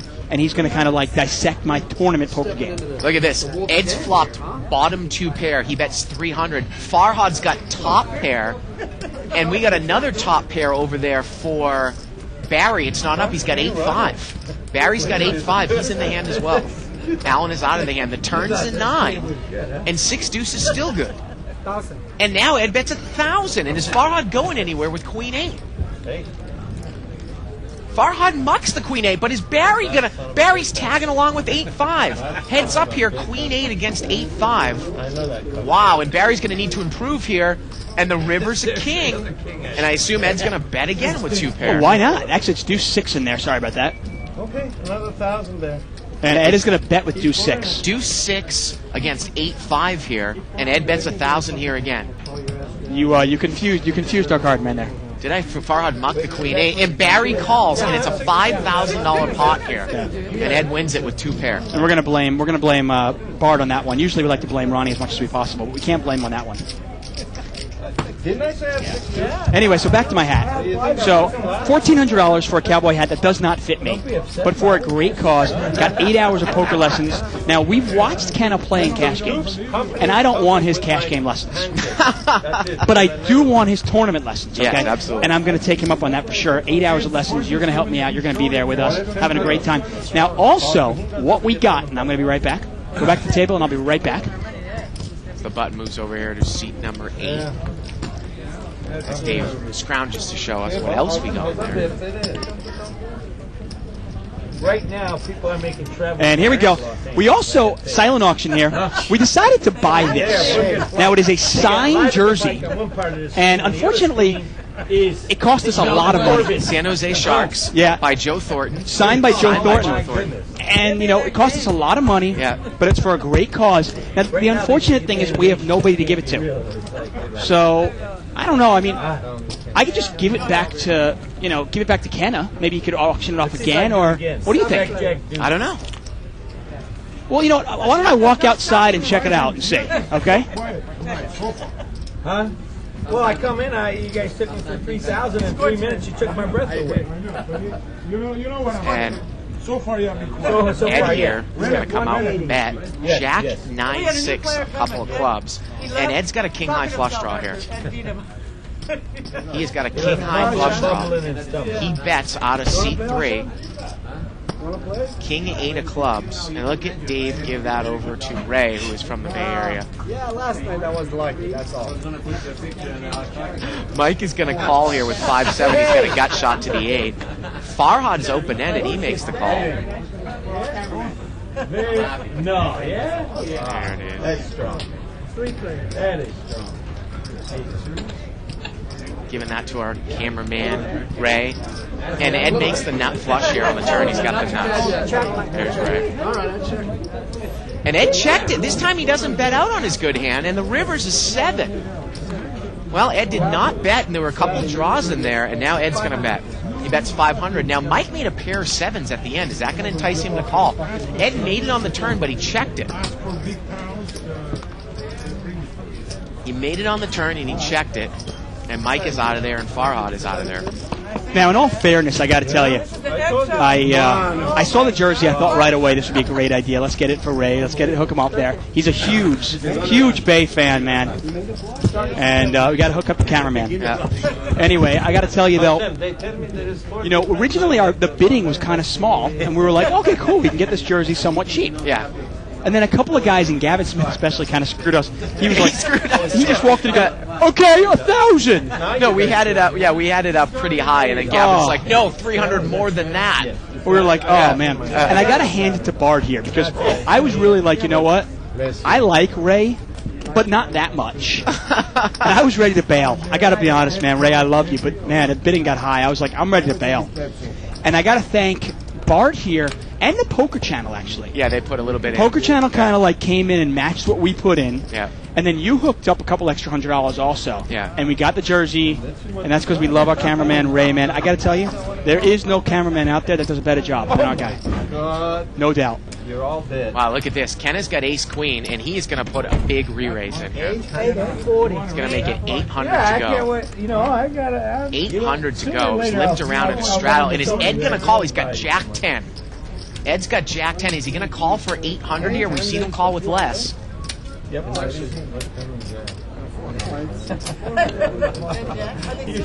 scared. Anyway, so if you want to actually help out this Operation Helping Hands, which is kind of it helps out wounded soldiers that are off to war, Iraq, and so forth. I think you could probably go to Kenna James' website, kennajames.com, and there's probably a link there that'll connect you along. And Ed is out of there. Seat 5 is out of there. Barry's out of there. Corey's got suited ace. I assume he's going to be out of there as well. I got to tell you, I don't envy Donna's job sometimes. Yeah. Donna obviously always helps us out trying to make sure the players are putting the cards in the windows. But you can imagine after somebody loses $6,000 or $7,000 and they're steaming a little bit, she's got to tap on their shoulder ever so politely and go, "Excuse me, sir, can you put your cards in there?" Go to hell, okay? Shut up. Wow.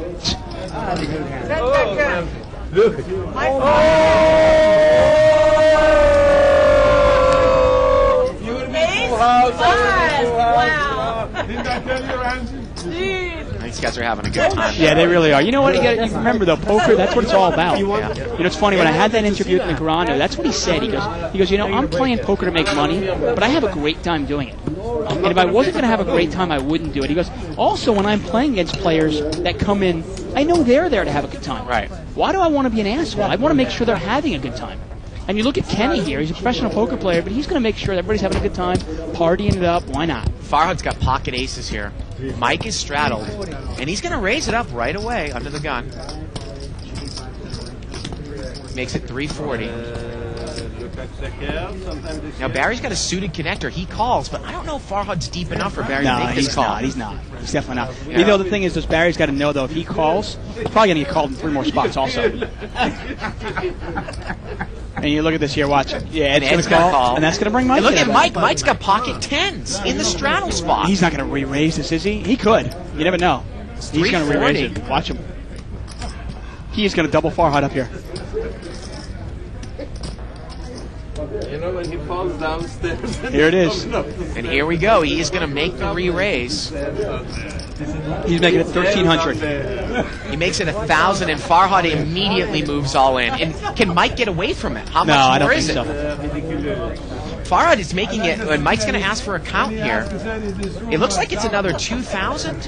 Yeah, I don't know. I don't think it's another 2,200 more here. Mike hates to throw hands away when he's got money invested already. And at this point, though, he's got to know his speed. I mean, the pot right now is about, about 5,000, 2,200 to call? I mean, are you hoping Farhad turns over ace king, I guess, at this point, right? I guess. Somebody will be out. Remember, Farhad raised it to 340, got 5 callers. Mike made it 1,000 more. Apparently, 25. Mo wants to get in. Can't we get Corey up? Is Corey even playing? 5,700 here, and it's 2,200 for Mike to call. So he's getting about 2.5 to 1. He's going to make the call. We know that one of the 10s is already dead, and Mike is in horrible shape. I mean, if you think there's a 20% chance that Farhad might have ace king, you probably have to make this call. But I got to tell you, I hate putting all my money into it with just 2 10s. Here we go. $7,700 pot. Wow, 985 with a couple diamonds. Mike needs a 10 or a running straight. Turn is an ace. He's dead. And that's it. It's over. Congratulations to Farhad there. Yeah. He is going to double up there. And that's a danger with pocket 10 sometimes. You know when Barry and Ed just smooth call 340. You know they're not very strong. But you don't know how strong that first raiser is. So there's always that danger with pocket 10s there. Do you want to just see it flop? Now, I'm not sure if he gets away from it anyway. Remember, the board was 986. No, I'm sorry, 985. Do you think Mike commits all of his chips anyway with 10s? You know, Mike's not one to get away from overpairs. Yeah. It's small blind. Yeah, he wants it. Give him it. I mean, he's already paid the big blind. Yeah, was this a big blind? If he complains. And Mike is in the big blind here. We're about halfway through the show. Yeah. Going to be getting a chip count in here soon, I believe. Was Ray wearing his jersey at least? Yeah. There he is. Oh, sweet. That's sweet. I gotta tell you, man, you know what? It fits him. Yeah. It fits him. Kenna hasn't really had much of hands in this over here. Oh, yeah. Yeah, I agree. I wish I could learn that with my wife. Agreed. You just agree. It just stops all arguments, right. You know? Well, Kenna, you know, he was mixing it up early on, and then he realized that this is not the kind of table you can mix it up with.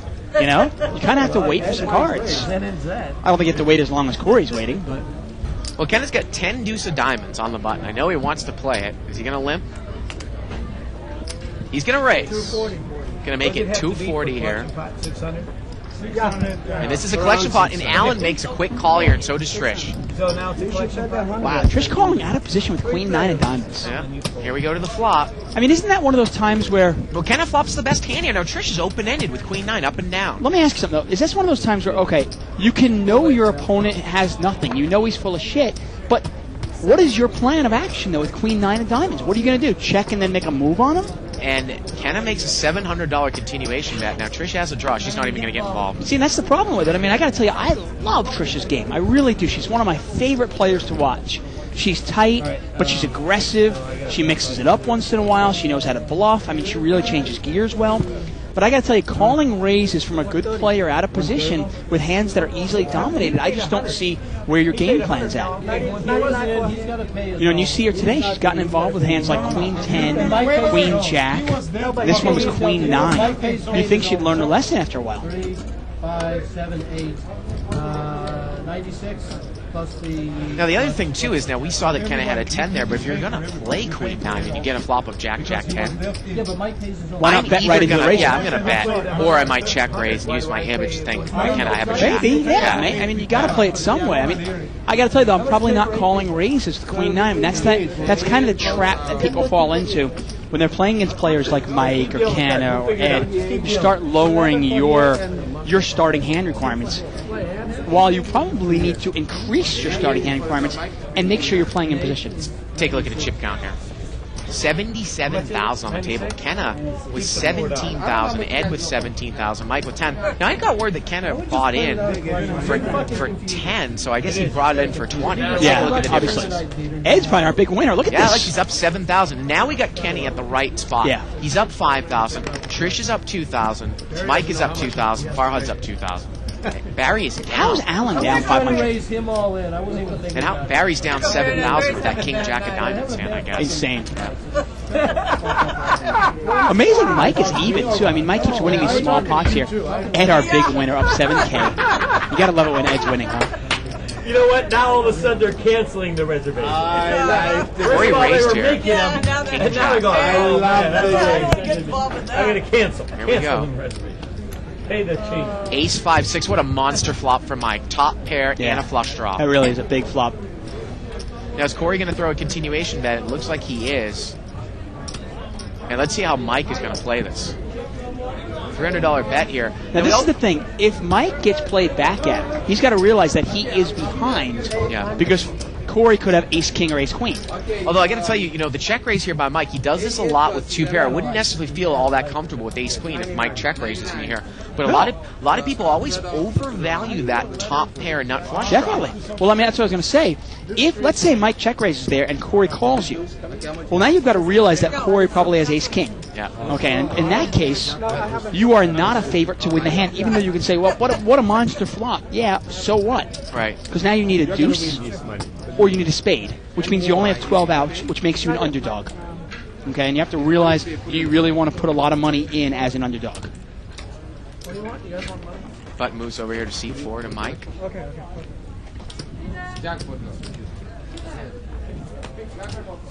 And Mo wants in this game, but no one has gotten up from the game. I gotta say, I'm kind of psyched about my hat, though. That and the lessons with Kenna James. Yeah, when is that going to go really down? cool. The lessons with Kenna James. I don't We're know, going to film it for Live at the Bike. We've too, been right? talking about it. Yeah. We've been talking about it. If it's possible, we'll do that. It'll either be in Vegas or here. We'll see what's good for everybody. But I'm kind of psyched about the hat too. I want to get it signed by a bunch of some of the top names. So far, I've just got Doyle and Kenna.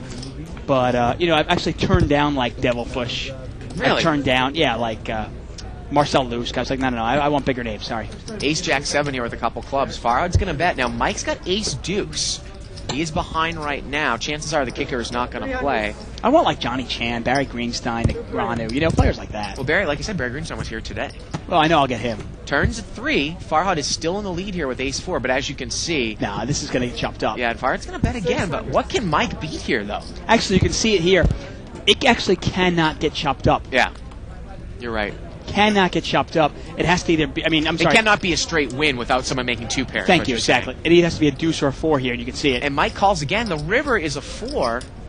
And this is what I was talking about, Dave. I mean, Farhad, he keeps firing. The river's a 5. Farhad keeps firing, and Mike just continues to call with ace deuce like we saw it yesterday against Allen. He's got to read. bets out again here. And he calls. This one is going to be chopped up. Yeah. Remember, it's your best 5 cards, so both players have aces, jack, 7, 5. Yeah. 5 plays. Yeah, there was no way that either one of them could have won that hand with their kickers. No, exactly. I want to say it's almost. I think it's impossible. Ace deuce, ace 4. I think it's impossible for the 4 to actually play in that situation. Especially on the flop. Well, I guess regardless. Doesn't make a of the difference. flop, Yeah, I mean, I'm trying. Because if it's a paired board, obviously it's not going to play. Like if you're in a tournament, you're all in ace 4 against ace 3. The chances are very, very high that that's going to be chopped up. I mean, I'm trying to think of a way where it could work out. Just like we're at the kitchen. Yeah, somebody let me know. I'm actually curious. Good quiz question here. We got 3 people away from the table, and Ken is going to straddle. So, but I don't know the answer. Actually, we got 4 people away from the table right now. For the cameras, we just got to see what it is. Okay. So we know what he meant. Ken is going to straddle. I'm going to put a quiz question out there, but I do not know the answer, so I'm actually just going to put it out there. I'm curious. What is the smallest 2 cards that can play where the kicker can play? Because ace deuce versus ace 4 cannot play. Wow, look at this. Farhad has raised it with pocket jacks. Ken is going to call, and Mike is in there with jack 8. And this is going to be a $1,000 pot 3 ways. Farhad with jacks in the lead. King, king, queen. Not a great flop for jacks. Everybody else has missed, though. 600. Bet 600. He's going to bet 600, and that's going to be enough to take it down. I would assume, actually, probably ace 5, right? Because if it comes out 3, 4, ace, whatever. Is Ken making a move here? Ken is going to make a move. He is going to check raise. He's going to make it, 2,000 there? Well, you know what? I mean, if you're Farhad here, you can beat nothing. $1,500 here. You can't beat a king, you can't beat a queen. I mean, I guess if you think Ken is making this move with jack 10, this is the only kind of thing I don't quite understand in a cash game. I don't mind making a move. Let's say I have jack 10 and Farhad here. releases the hand. Nice play. I mean, my thought is this: if you're going to make a move with jack 10 there, if by chance I get called, at least I have some outs. I have an escape hatch, right? But if I'm making just a complete naked move on somebody, God, I have to really have some conviction in my read, don't I? Button moves over here to seat 7 to Barry Woods. Queen Jack offsuit here for Farhad. He bets.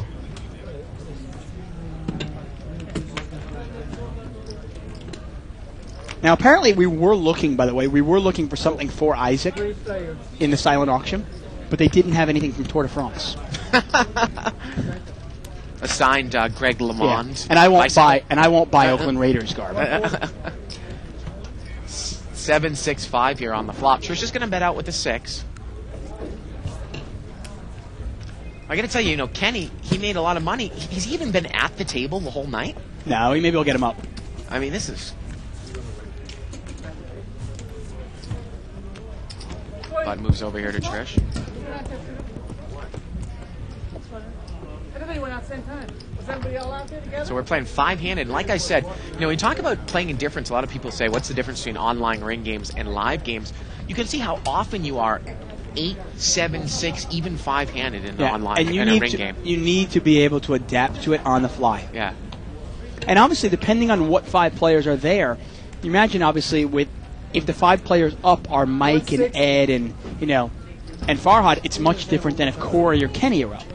Kenna raises it to 160 with ace queen. Takes it down. Button moves over here to seat number 2. Now, one of my favorite things to do is I love playing shorthanded. I love playing no limit hold'em cash games 4 or 5-handed. I was actually quite disappointed that I did not get a chance to play in the short-handed World Series of Poker tournaments. How about that? Now look at We'll see. that. From here, it looks Look at this. Eastern Block on 2+2 says, if anyone deserves that shirt, it's Ray. He's the only person on the Live the Bike crew who hasn't said something retarded on camera. Oh, give him a chance. Come on. That's because he doesn't talk on camera. He says everything retarded off camera. Well, in between the blinds here, Farhad and Mike. 10-4 spades and King Jack. 8-9 deuce here, Rainbow. Mike's going to come out and bet here with absolutely nothing. And Farhad's going to take one off with overs. No draw, just over cards. Wow, and the turn's a 10, and Mike hits top pair. Now Farhad's got an open-ended straight draw. Yep. You He's bet. got a lot of outs, actually. He can catch a jack, Yeah. a queen, a king, or a 7. It's only about 2-1 here with one card to come. And the river's a queen, and Farhad makes the nuts. Yeah, he has the absolute nuts here. Mike bets 400 now, and Farhad's going to raise. Now, Farhad is kind of where Ed used to be. Farhad is rarely raising on bluffs. Right. You know what I mean? Farhad just doesn't bluff very often. Jack 8 or some shit. Maybe even Jack deuce. And let's see if Farhad shows it and see if Mike gets pissed. Yeah. Nice call. Nice call on the flop. Yeah, king high. He called me with 10-5 over there. Seriously, do you usually win when you sit down and play? How do you do? Okay? Yeah. You know, the funny thing is, normally I'd really get on Mike because I'd be like, Mike, man, shut up. I go, why would you harass the players that line your pockets with cash? Right. But he actually entertains them. Yeah. He makes fun of people, he berates them, and they laugh. I mean, like all of us, we just find it very entertaining when Mike loses. Mike puts an open limp here with 9-3 of clubs here on the button. Yeah, kind of not in there with 9-3. Three-way action. Fucking Barnum and Bailey. Jack 7-6 here with a couple diamonds. There are 3 players in the hands. Ken is not one of them. And Farhad is going to come out and bet here. He's got 8-5. He's open-ended, up and down open-ended. And Barry's open-ended the bottom end of it here, 4-5. So Right. 8-5 against 4-5. The flop is Jack 6-7 with 2 diamonds. But once again, they're not sharing straight cards. Yep. Turns a king. Check, check. Mike is not in the hand anymore. And the river's a 7, and who's going to win this one? 8 high. Goes to showdown. 8 high will play. And it 8 goes high plays. Check, check on the river. There both plays a pair of 7s, King Jack, and then the 8. And the 8 will play. This game should be the nationally broadcast. This game. I mean, seriously, sometimes I think Live at the Bike, I almost feel like it's like the Special Olympics of poker. I seriously do. Well, there he is. He's our poster boy right there. The proctologist. Yes, exactly. You don't get better than this. Huh? Good that Mike was not there. You can become our MySpace friend. We haven't mentioned that. Live at the Bike. MySpace.com/Live at the Bike. Button moves here to seat 5. Oh, Mike. Kick James off your friend list. I mean, seriously. I don't think it's James, is it? It's not? You really think about it? Brian? Jonathan? Paul? What happened to our bottle of wine? Oh, it's over there? Okay. I want to make sure. Tom. Tom, yeah, kick him off. Don't let him be your friend. Now, Barry has ace-jack. He's got the best of it here. Ace-queen-10. He's got top pair and a gut shot to the king. Yeah, he's in good shape, obviously. He's going to bet. He bets 140 here. Mike will probably take one off because he loves to take one off against Barry. Yes, there he is. He's going to see if he can catch 2 pair of trips.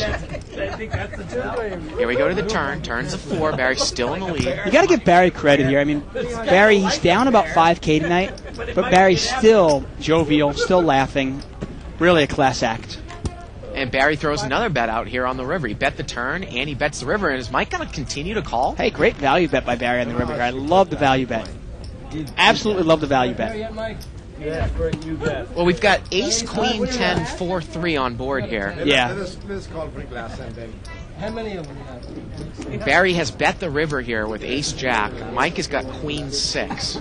Yeah, we need one more. Show me one. So again, Barry's got ace-jack here. Mike has queen, 6. He cannot. He had a deuce and 5. And he bet all 3 streets, Dave. Hey, he did. I love the value bet here. I really do. You know, I think he would have. I think he knows he would have heard from Barry. Did Mike pay him off? Mike did. paid him off. And Barry's going to win like a $2,000 pot there with ace-jack. It's sort of a pair, isn't it? There you go. Yeah. You know what? I mean, I think Barry knew if Mike had a better hand than him, he probably would have heard from him. Maybe you put him on a weak ace or a queen. But either way, it doesn't make a difference. He gets paid off. Nice value bet. I want to say hello to David Koenig, the webmaster for KennaJames.com. Dave from Ohio. I met him in Vegas. You met him too, Yeah, right? I did. Very nice guy. And there it is. Kenna James lends a helping hand to wounded vets. Yep.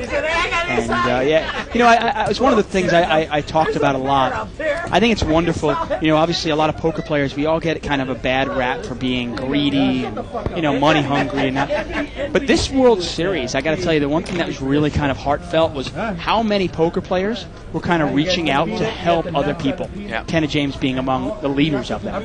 Gavin Smith, you know. Gavin Smith helping a young girl.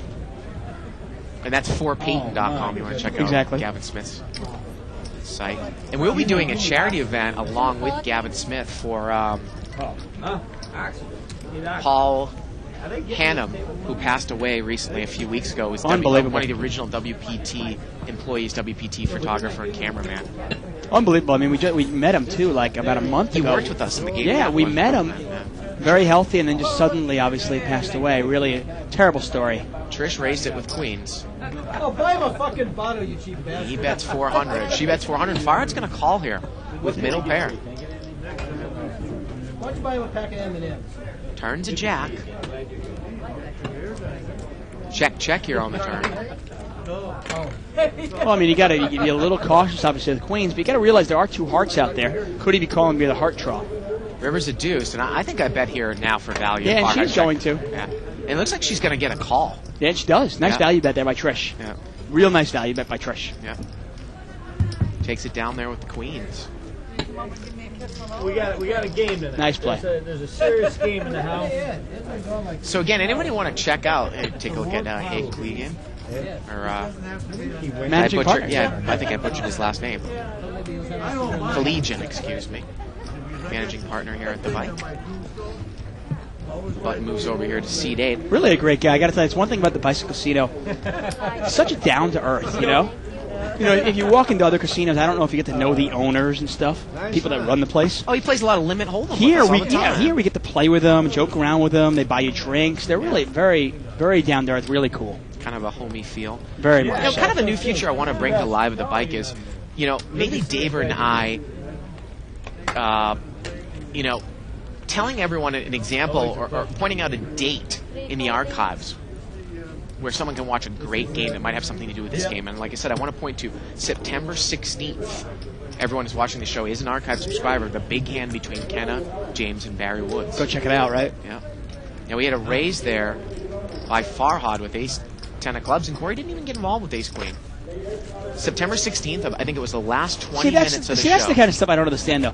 I have no problem not calling raises with ace queen, but against Farhad in position, I got to tell you, I'm probably going to call. Yeah. See what's going on. Apparently Ted Forrest is here. Hassan Habib is here. Like I said, all the big names are going to be here for the next 2 or 3 weeks. Look at this. I found it right away. If you check out the September 16th archived episode, right at the 2:30 mark in the bottom right-hand corner of the player, that's when the hand starts, Dave. 6-7 against pocket jacks. Mo looks years younger. Yeah, he does. And He Ed looks- was on the table as well. Mo looks like, doesn't he look like he's like 45 there? Farhad's got aces here. And he's going to raise it up. He's not Oh, gonna you get got to any love it action. when you can raise twice in a row. It still gets no action, though. Barry wearing kind of a yellowish shirt. Kenna James with a golf shirt on without the cowboy hat. Seat 5 against seat number 6. And it starts right at 229.45. Pocket jacks against 6-7. September 16th, a Friday. $1,000 no limit. Looks like a pretty much of a nothing hand, and then $20,000 later. Yep. Button moves over here to seat 1. That was also kind of did like a promotion. The biggest bluffer wins a bottle of wine, and he kind of had to eat some and went out and gave Kenna the bottle That of was, wine. yeah, I had to walk out there. Yeah. Give him a $10,000 bottle of wine that he earns. Oh, God. Live straddle here by Farhad. And where is Kenny Wynn? He came back to the table, but he's eating. I mean, he hasn't played a hand for an hour now. This is ridiculous. Is that a straddle? You got any affiliation with the World Poker Tour? Hey, what? Limped around here. Knowledge about the World Poker Tour? Any knowledge? Importantly, their stock. I mean, Three-way action here. Yeah. 8-7-4 here with a couple spades. And Kenna's going to come out and bet here. He's got 8-5, top pair and a gut shot, and that's going to do it. Haven't had all that much action. We've got a little over an hour left in the show. like $6 and now it's like Button moves over here to Kenna, seat 2. Yep. Small blind is Mike, big blind is Farhad. You know, one of the other coolest things that they auctioned off at the Kenna James silent auction, I think it went by far was the most expensive, was a signed Iraqi flag. Yeah. From, I think, one platoon or one... Signed by a lot of the soldiers on the front line. Yeah. Yeah, that was really cool. I think Gavin Smith actually got that for $5K, right? Might have even been more than that. Was it? Yeah. Now, actually, another thing that was really cool was somebody actually got an auction table that was signed by a bunch of players, and he decided to just re-auction it off again, put it right back in the auction. Yeah. I tell you here, the owners here at the bike, oh man, not only are they good, they're some good-looking guys too. Really are. Really good-looking guys. Oh my God, I didn't even see him in the booth. Wow, there he is. We're having fun here on a Wednesday night, playing 2040 No Limit Hold'em. Brown chips are $10 chips. Whites are hundreds. If you're watching this, you are an archive subscriber. Tell your friends about it. We will be announcing the winner of the Pick a Winner contest here at the end of the show, and that will run until 9:30 Pacific time, which is 9:40 our time, I believe. That would be a good guess. Yeah. And our big winner so far, I want to say, is Ed still, probably up to close to $7,000. Yeah. And the funny thing is, not that many people would pick an Ed, but I got to tell you, Ed is one of those guys where he might be the big loser many nights, but he is more likely to be the big winner than probably 3/4 of the table, you know what I mean? Because the way he gambles. You know, there aren't that many players that are capable of being the big winner night in, night out. Is that why you always call me? Because that one hand when I busted you for 13,000? It was 23,000, not 13,000. Again, I'm letting this little archive run, and I see the king that pops up on the turn back on September 16th. I still can't believe that Barry called the check raise on the turn. You got to leave this poor guy alone. Unbelievable hand. I have to leave him alone. You just hammer him. Hammer him and hammer him and hammer him. Oh, way less than you do. Are you kidding me? No, that's okay, though. I'm slipping. Can you bring a couple wine glasses? Of course, he's got pocket fours. He's going to be wine like glasses. Empty wine glass. Empty wine glasses. Mike is also going to limp in here. I got to tell you, one of the friendliest kind of home games you'll ever see, where thousands of dollars are changing hands, hand by hand. Four-way action here. Ace, King, Jack, Rainbow. Believe it or not, Corey is still good here, but Corey's not going to put a penny in that pot. Turns 10, and Farhad's got a straight now. Yeah, he's got the nuts. Now, I got to tell you, a guy like Corey, would you ever give him action? And Farhad checked it. And the river is a jack. I would rather that was a queen. And did Farhad check it again? No, he's going to bet now. He's going to put a little money in there. Man, who knows? Maybe get called by a jack. Now, again, I look at that. If you look at the turn there, if you leave that board up for a second, is that a time when you have the queen of spades, and only the queen of spades, that you can just move all in on the turn and make the money in the pot knowing that a guy cannot call you because he knows he does not have the free roll to the flush? Do you see what I'm saying? Yeah, no, you definitely got a good point. Like, let's say Farhad had made it 300, some guy made it 1,000, you made it 2,000, they made it 5,000, you moved all in for 20,000. How about you just move in from up front? Well, because you want some action, don't you? Well, what I'm saying is that, but you might get a queen off the hand knowing they can't call because they don't have the queen of spades. I suppose, but if you're just moving, I mean, the pot's not that big. You got to have some sort of action there. Well, I'm just saying that one card means that somebody is not you're on free roll. 100% correct. I mean, but I think the action would probably have to go along more like bet, raise, okay, now I'm all in. Well, let me give you an example. Say I was in the 5-10 game and the pot was $200 and I had $700 left. If I had that hand, I might move in on the turn into the pot. And if a guy's going to call me the bear queen, he's going to, but I might make the same move if I had a queen. I see what you mean. I mean, okay, in the case that the pot is 200 and you only have 700 behind. Yeah. But let's say the pot's 200 and you have 2,700 behind. Well, Kenny's now if you move all in for 2,700, it just doesn't make any sense. Kenny's flopped top 2 here. No. And Corey's got a flush draw. And Kenny checks him.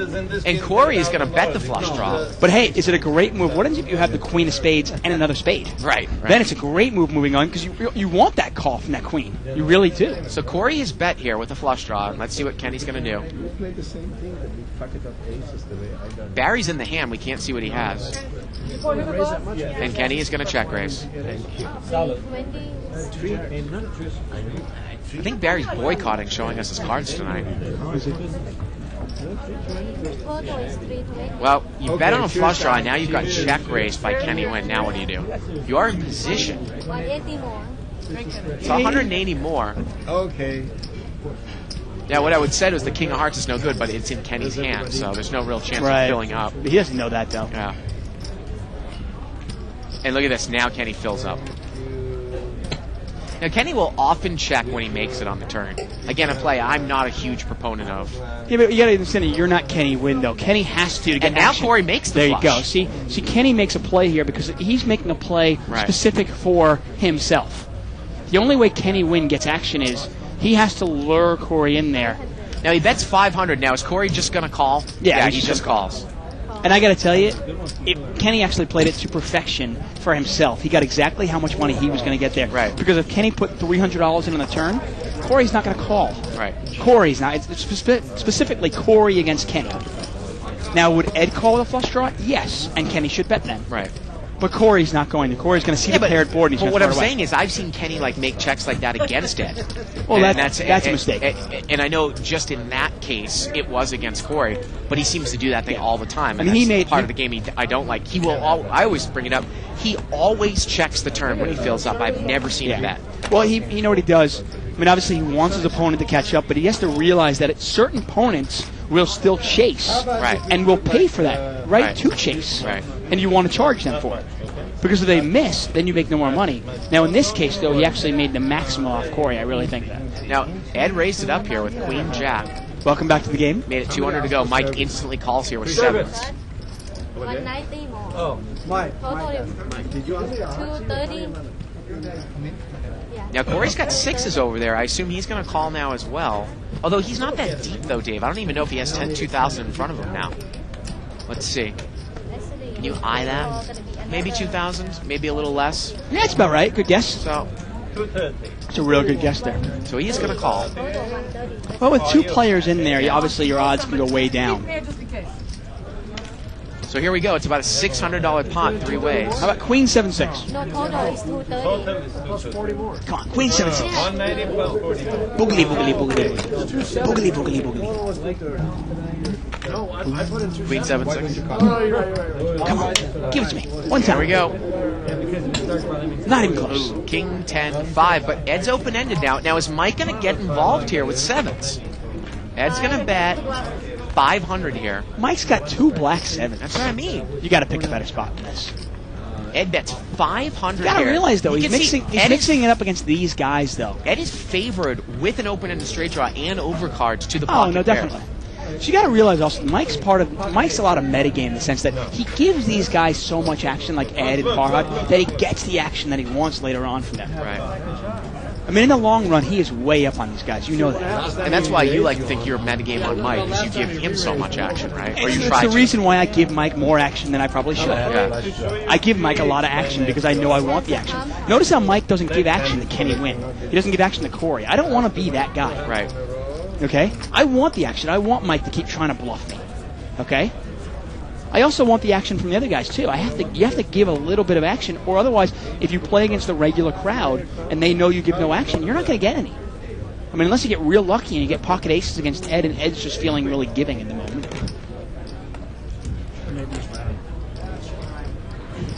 Five. And we're going to see limped around here. Rectangular. Kenny limps in. Yeah, they're like huge guys. They're that big. Corey is going to limp. Here we go. 1, 2, 3, 4, 5, 6 way action. So it's a $240 pot here. How about some Jackson 7?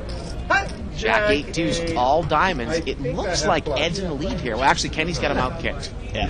Kenny's got Queen Jack. I don't think anybody can play this hand that strong. I got to tell you, Kenny, do you even get involved though? I know it is Ed, but Can't you pick a better spot? There are people in front of you. well, maybe you call and you see what happens behind Wow, you. Farhad calls with ace deuce without a diamond, Dave. Wow. Unbelievable. I mean, Farhad, And Kenny's going to overcall. That's Wow. really it surprising. really is. Allen's going to throw it away, and nobody has a diamond left, by the way. Yeah, Kenny is way out in front here. I hate playing hands you can't play aggressively. Now an overcard comes to the board. Well, now what if Ed fires again? Is Kenny going to continue to call with a black Queen Jack? Yeah, you wonder.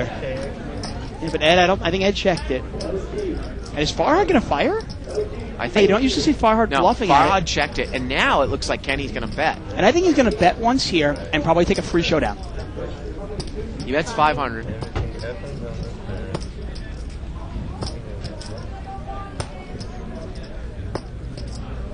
I don't think so, because Kenny came over to me all like giddy, like a little schoolboy today, and said, "Ooh, I watched the show last night. A lot of action." I was like, "Oh, you watched the show?" He's like, "Yeah." Well, I got to tell you, if you play in this game and you don't watch the show, Yeah. you're insane. Yeah. Marketing scheme. It's a marketing scheme. I got to tell you, if you aspire to play high stakes, no limit hold'em, and you don't play this game and you don't watch the show, you're insane. I don't care if you like us or not. Well, and Ed's going to check call.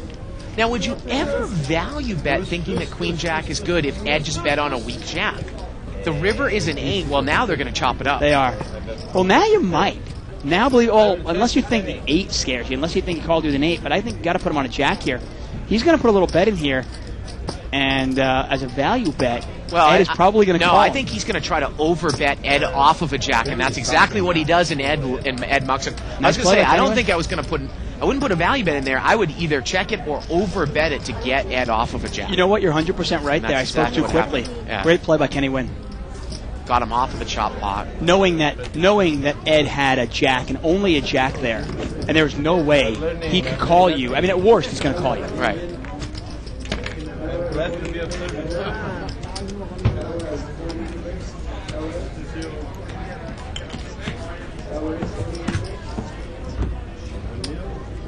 Button moves over here to seat 8.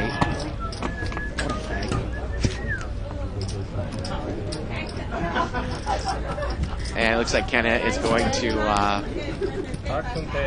straddle here.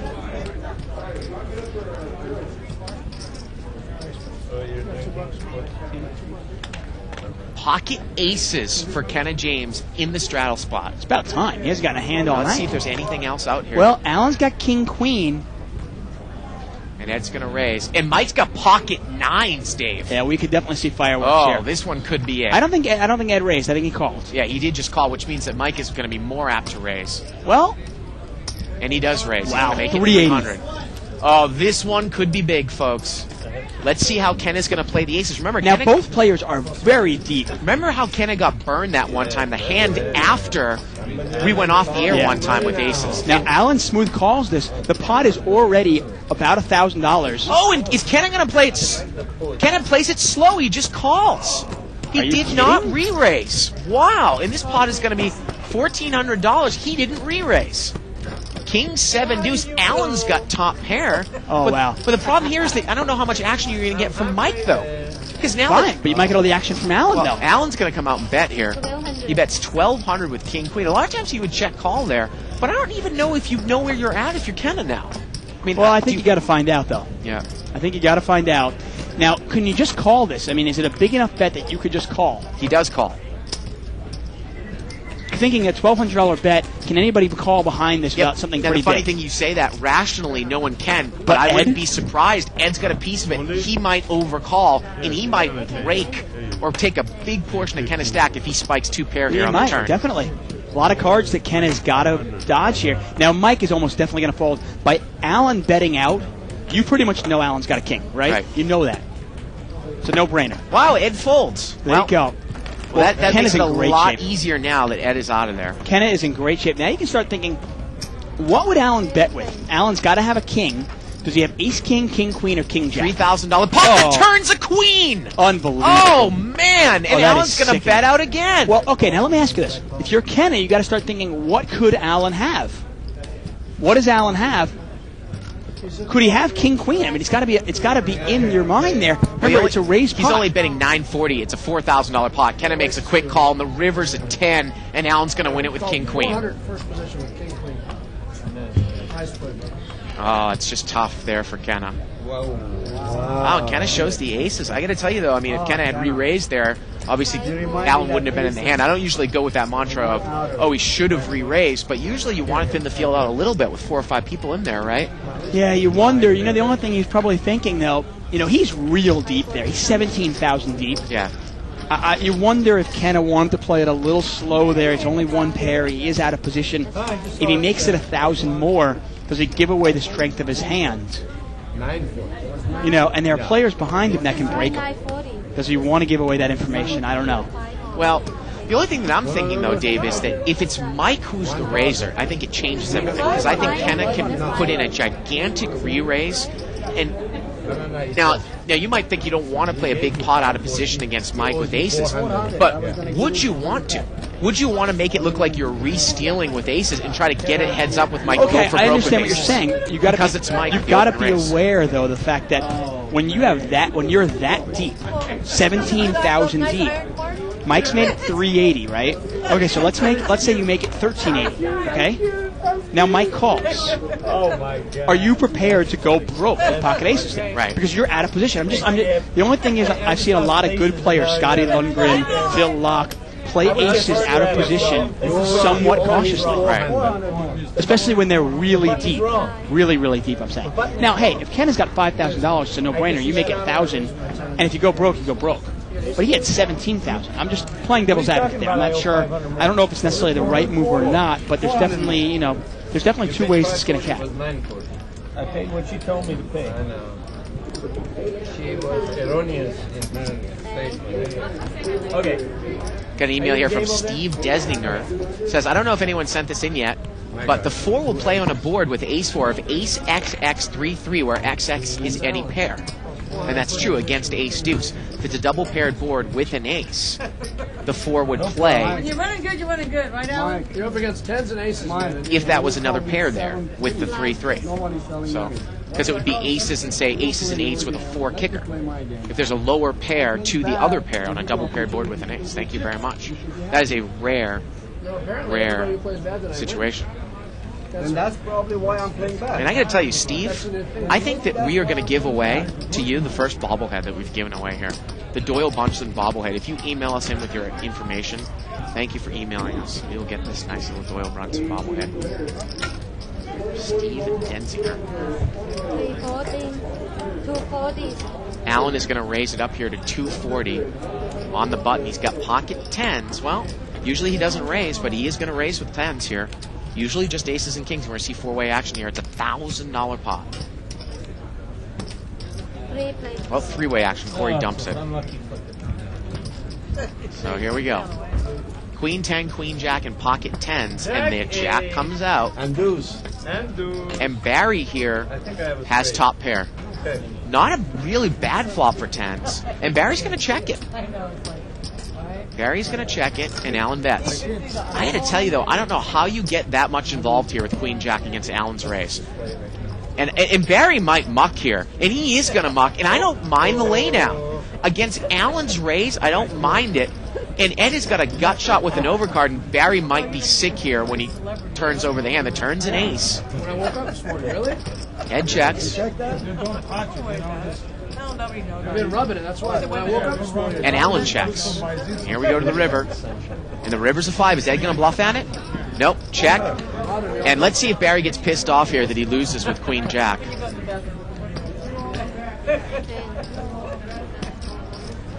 He can't believe it. But again, I really don't mind the lay down there by Barry, because remember, Allen is usually only raising with aces or kings. So you're really going to get involved if you hit a jack there. Email here from Bernie McIntyre. He says, Dave Lavar, I used to think I was a solid player, but it was just that I played the best hands and never bluffed. Now I realize I totally sucked since I've learned how to make well-timed bluffs. Sometimes you get caught, but most times I make money. I'm now playing poker and still have a lot to learn. How often do you guys bluff? Thank you, Bernie. We'll get to that when Dave joins us here again in a second.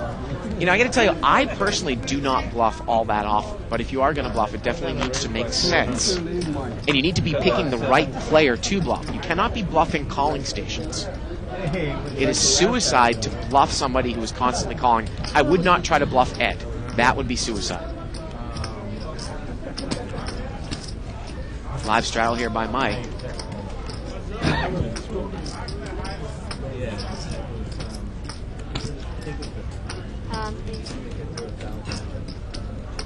Looks like it's limped around here.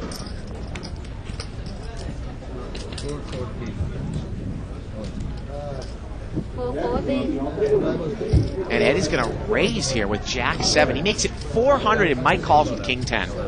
Wow, 400. Farhad's got a suited ace 4 of spades. He's going to call. And Is that going to bring Corey in with King Jack? Just 440. King Jack of Hearts, he makes the call. White or Wow, we've got already about a $2,000 pot here going 4 ways. Absolutely insane. I mean, you'd think you have like aces, kings, queens. Queen 7-7 here. And Ed flops trip sevens. He raises with Jack 7, and he hits it, and he's going to bet it. I love it. Look at him, and he's just having so much fun. Yeah. He's having so much fun. He bets 1,000. Unfortunately, nobody has a queen. No. But you got to love the fact that he bet it, though. But I got to tell love. you, if Mike had ace queen there, would he go broke on this hand? Yeah. You know? I think so. Queen 7-7 on the flop. I think so. Unbelievable.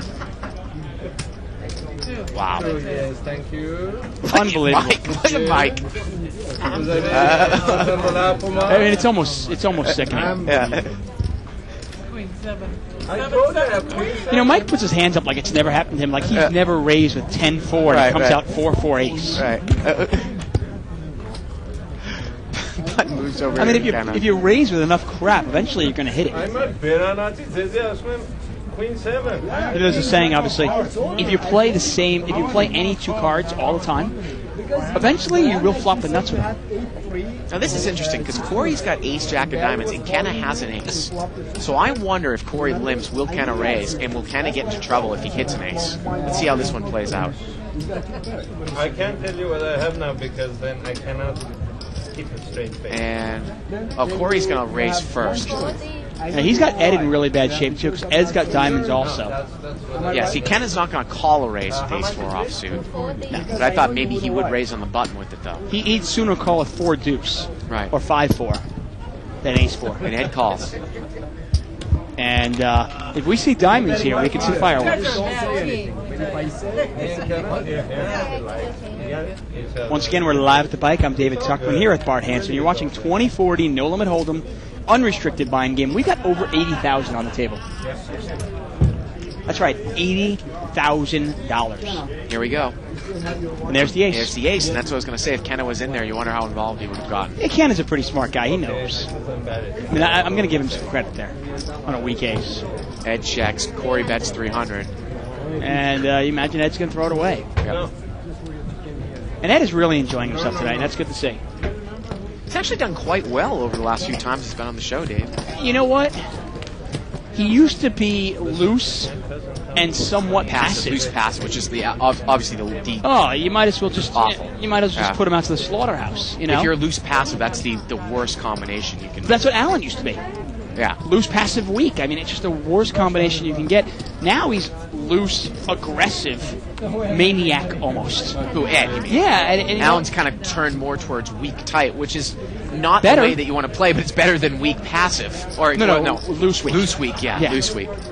I mean, yeah, exactly. I mean, at least he's playing fewer hands passively than he used to. Yeah, loose weak is. But Ed, I mean, Ed's gotten to the point where he's somewhat dangerous because you don't really know what he has on any given hand. Do I still want to play against him? Yes. Yeah. But having said that, Ed raises it with 2 7s. And Mike's got aces. And did he re-raise or just call? He called. Ooh, he's playing a cagey. And that brings Kenny. And Kenny calls with 8 deuce because it's only the minimum raise. Here we go to the flop. 10-4-6 here. Well, and check. And Ed's going to bet 200 here. I got to tell you, I probably bet that right into it because I want to see what Kenny does. You know what I mean? By doing this now I have a check raise. I haven't got to see what Kenny does.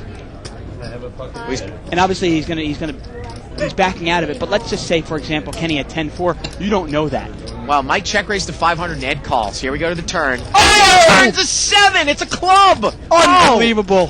Oh. Unbelievable. And Mike's going to bet out again. Is he going to get away from it? Oh, that's sickening. It is a 3rd club. And Ed is going to min raise here. It's a $600 bet, and Mike makes the call, and this pot is $4,000. How about the board pairs here? Here we go to the river. The river's a 5. Wow, it's a one-liner to a straight now. God, I mean, Mike's hand. Oh, and Ed just checks it down. Wow. Mike's hand is just absolute garbage here. Oh, there the aces go. He's trying to rip it up. I tell you, we have cards. Trying to rip it up. We have some of the toughest cards in the world to rip, by the way. Shot of that. You cannot rip these cards. I don't know if you got a shot of the crimp. Oh, Corey has it over there in seat 8. Can there be anything more frustrating than wanting to destroy something and not being able to? There it is. Like you're just trying to rip it, you can't? Oh, that would just drive me nuts.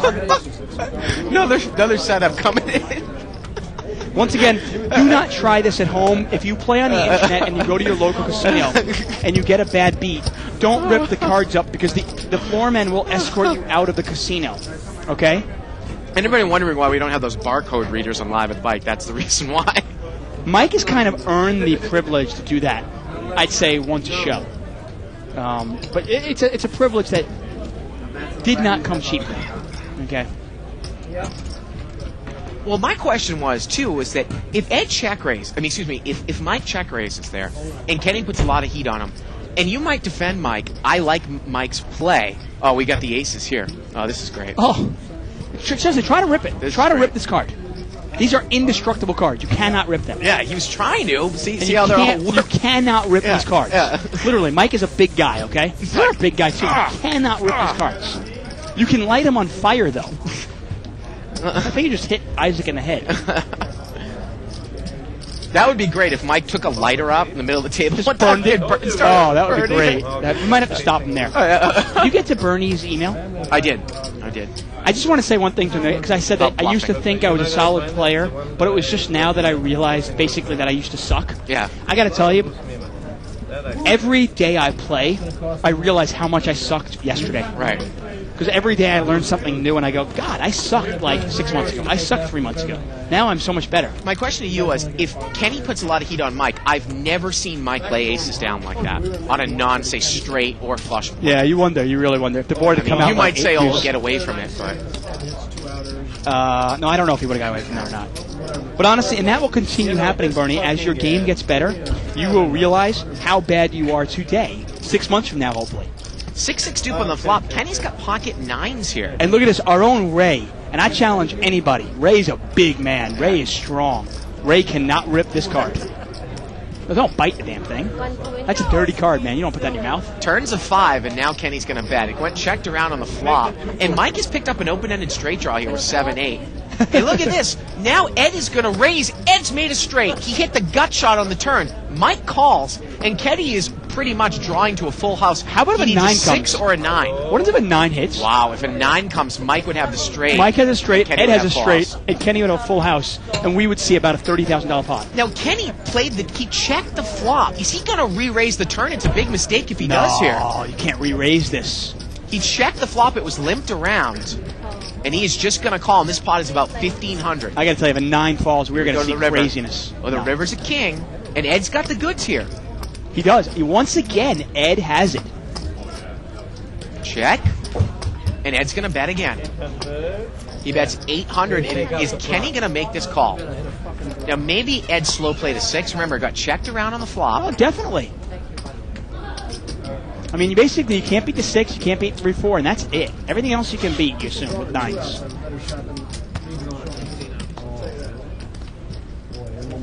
Kenny here, try to think it through, obviously. Kenny doesn't play that many hands, obviously, so he doesn't want to give away any hard-earned chips. You know, when you're a professional poker player and you make a couple $100 an hour, or even $100 an hour, every single bet like this is something you really got to think through.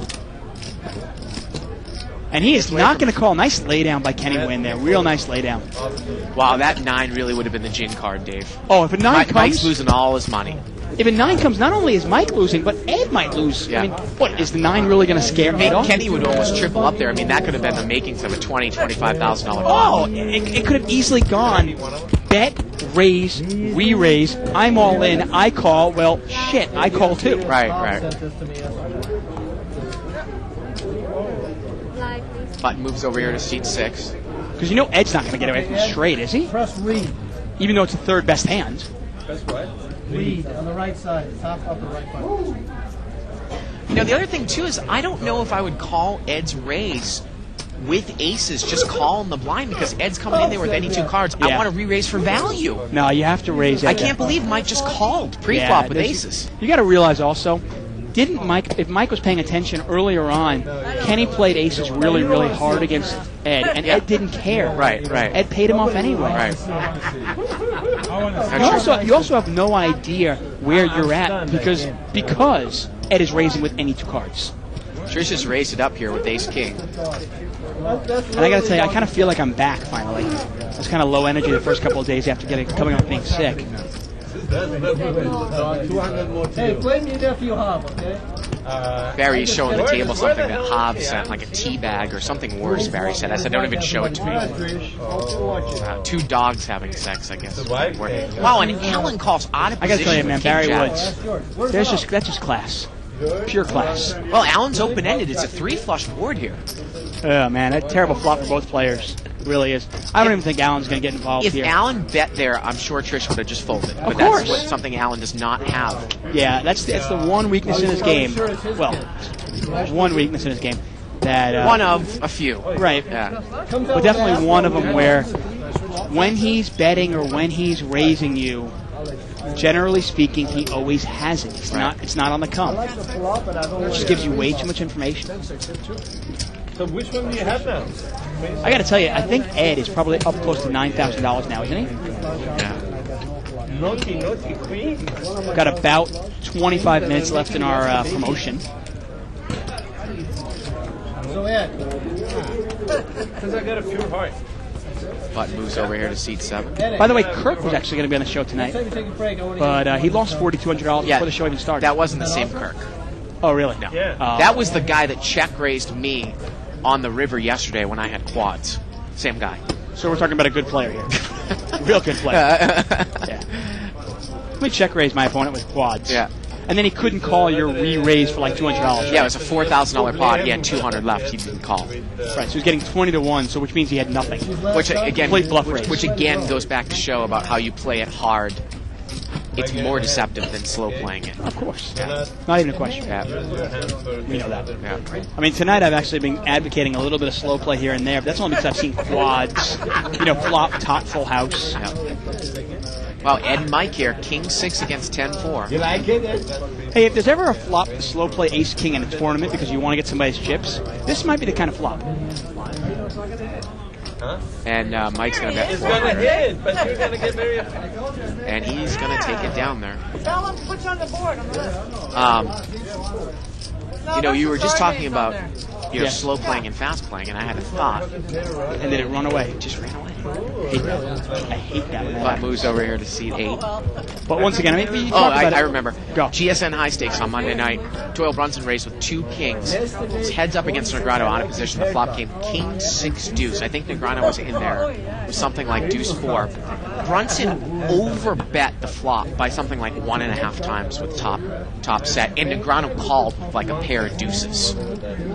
And then the turn card, the middle card paired, and Brunson overbet again because he thought Negrano had the middle pair, Right. had the middle card, but he had the bottom pair. And Negrano threw it away. Yeah. Hey, you talk about it all the time. Sometimes by betting your hand straight out, or over betting your hand sometimes, it can be more deceptive than it is. You've got to realize, obviously, Negrano, when you're talking about world-class players, they're not stupid. Right. They know that, maybe I'll slow play. They're not, Right. They can see through these things. You have to take the game to a whole new level if you want to be players like that. We had a raise here was it by Ed to 200, and everybody's coming in here. 5-way action. Kenny's in there with 10-4 of diamonds. King 10 jack, Wow. all spades, and Ed flops a straight flush. He's the raiser, and he flops a straight flush. Queen 9 of spades. Are you kidding me? And this time he's going to check it. He doesn't bet this time. Are you absolutely kidding me? Now, Mike has got the bottom end of the straight draw. Yeah, how about an offsuit? 7 comes, well, it's a spade, though. Now, anyone with a spade. Now, Ed's got to put some money in there. See, this is the problem here. You got to bet now and hope someone has the ace of spades, don't you? Yeah, well, exactly. Yeah. Even though, well, maybe I'm trying to think. The 8 of spades is the next one. It's the ace, then the 8. Yeah. Well, Farhad's going to try. Well, he's got a flush. He's got the 4 spades. He bets 400. No, I'm sorry. What was I thinking? And, with the And straight Ed flush just here. called. Yeah. Now, Ed's got to not check the river here. That would be suicide to check this river. River's a 9. Oh, he wow. has to bet here. Because Farhad will check right behind him. Oh, no. Yeah, see, he took it too far. Flop the straight flush. But that, okay. He Now took that's it an too far, exact. though. That's an exact. No, see, I don't. I got to tell you, I actually disagree with you. You would check the river there? No. I would have bet the flop. fuck out of here. That's what I'm saying. You can't. I'm talking about specifically checking the river. Yeah. We talked about this the last few nights. Right, there are times, see, if you flop quads, there's really no way for your opponent to have anything. Right. But in this case, you have a straight flush. Your opponents could have 2 pair. Your opponents could have top pair with an ace of spades. Right. Somebody could have a straight draw. Remember, it was king, jack, 10, right? Somebody could just have a queen with maybe the 8 of spades. Who knows? Yeah. There are a lot of things. You have to give your opponents a chance to draw at it. I mean, I'm not sure if he would have gotten action anyway. He probably would have bet and just taken it down. But who knows? Maybe somebody makes a move on him. Well, the reason why I've gotten into this conversation was because there was another hand that I talked to you about between Gus Hansen and Negreanu. And we saw it happen the last couple nights where checking the river to try to check raise, I think you lose so much value in the danger in the fact that somebody checks behind you. And that's exactly what happened there. Of course, you have to. I mean, I guess if Farhad was Mike, and you know Mike's got nothing, and you know Mike has to bluff at it, that might be a different thing. But even then, I'd probably put out a small bet and let him bluff over me anyway. Right. Go over the top of me. Raising. 380 total. Well, and she is going to raise it up here. Trish is raising up ace queen out of position in small blind. That is a tough spot to play ace queen, isn't it? Yep. And if she gets called at all, she's in a tough spot. 380, and Kenna calls. Kenna's got 69 of hearts, big leg. And Mike here is going to call. Yeah. Queen 7, full house. I'm on the family plan. And we're going to see three-way action here.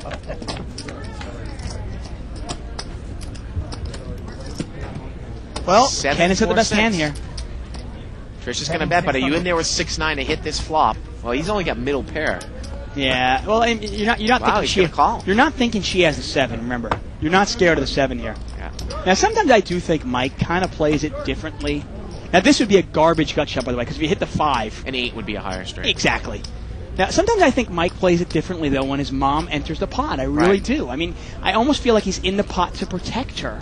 He calls. It just doesn't make any sense, though.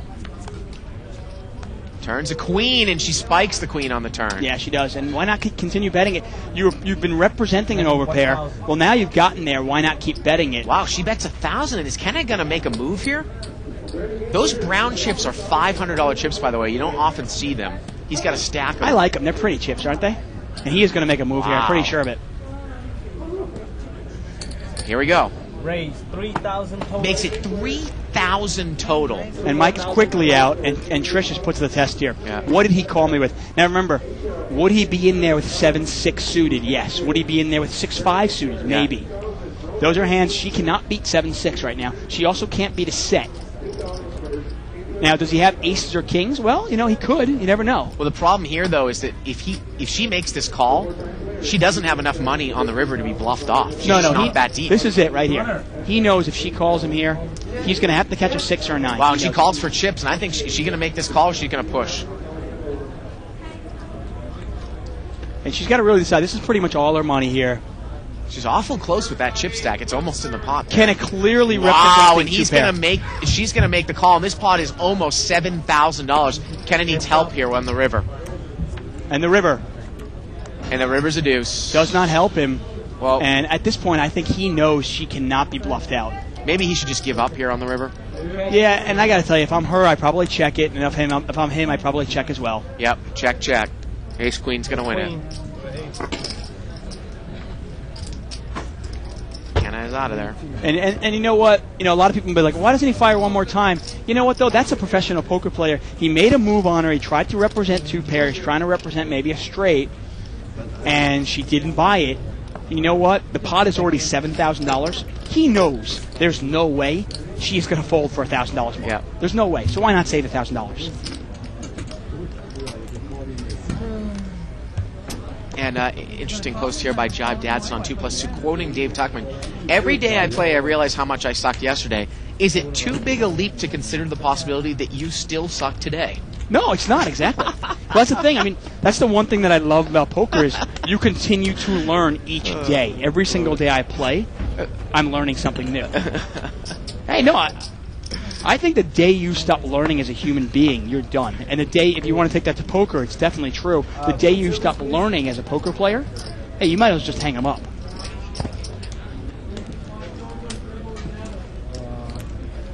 Raise 80 total. haven't missed in a while.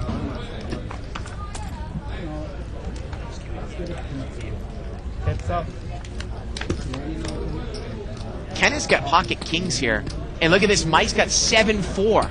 Wow, and I think Kenna played this slow. Did he raise a little bit out of the small blind? Betting 150. I think he just smooth called Mike's raise. He smooth called Mike's raise, and Kenna is just going to check call. He's still slow and played in the kings. Yeah, and Kenna's shaking his head here, not happy with his performance. Oh, and the turn's an ace, and Mike has a wheel. Okay, well, now Kenna can't beat anything. He can't beat the ace. He can't beat a 4. Mike bets 400 here. And Kenna is in check call mode. He calls again, and it's Strong about dead. an $1,100 pot. How about a 4 on the river? Go to the river. River's a 10.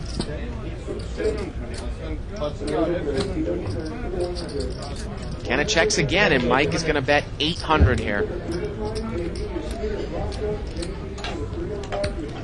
And is Kenna going to make this call? And I know it was our intention to get Kenna James in the booth tonight. Maybe he doesn't want to come in. I'm not sure now. Well, let's see. Supposed to take money off the table.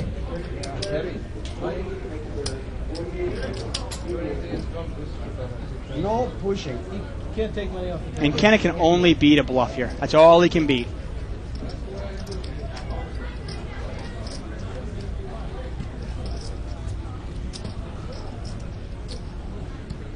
Uh-oh, is he going for his brown chips here in his hand? How big was the bet? 1,000? It's an $800 bet here on the river. Those are $500 chips. Wow. Mike asked him, just tell me what you got, I'll tell you if it's any good.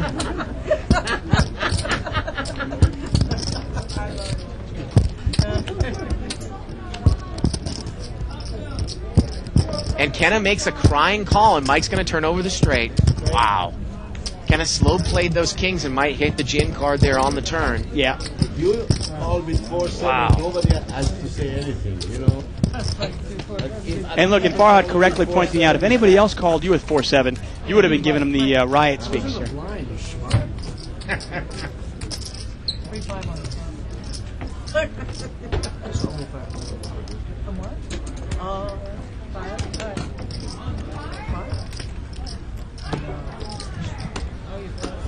And unfortunately for me, I voted on Kenna tonight, by the way. Wow. I picked Kenna as the big winner, and I thought he'd win $9,000. I don't think that's going to come true. Uh-oh, Kenna's cowboy hat's coming off. He means business. Do you want me to leave? You call? He's got a big blind. So Steve Denzinger sent us his email for that bobblehead. Oh, super. I am, Thank you very much, Steve. Although someone else says, Jamie Ross says, the email redouble pair board and a 4 plays, ace would play and it would chop, right? No, you'd have aces and 7s. Let's say the board was ace, 7, 7, 3, 3. Right. Okay, and you had ace deuce and I had ace 4. You would actually have, I would have actually have aces and 7s with a 4 kicker. Yep. While you would have aces and 7s with a 3 kicker. And the 4 would play. And he is correct. Looks like Corey made it 200 to go here with pocket 7s. 3-way action. King 5-9 with a couple of diamonds. It has to specifically be, though, pair 3s on the board, though. Ed Pair bets 3s, pair 200. something. Mike's got a pair of 5s. Ed bets out here with absolutely nothing. No pair, no draw. Nothing. Mike calls, and that gets the best hand out of there. Corey cannot overcall there with 7s. Turns a king, and as you can see, because 2 of the 7s are dead, Ed is way behind, and he bets again. 1,000. Bets 1,000, and that king might make Mike stick in there now. I mean, Ed actually has 1 out. Right? It is a third diamond that you can't beat. You can't beat a diamond draw. You can't beat a 9. You can't beat a diamond draw. Mike has really been schooled all night by Ed. Oh yeah, definitely. And if he mucks, Ed will show, and I'm sure that's going to steam Mike once again.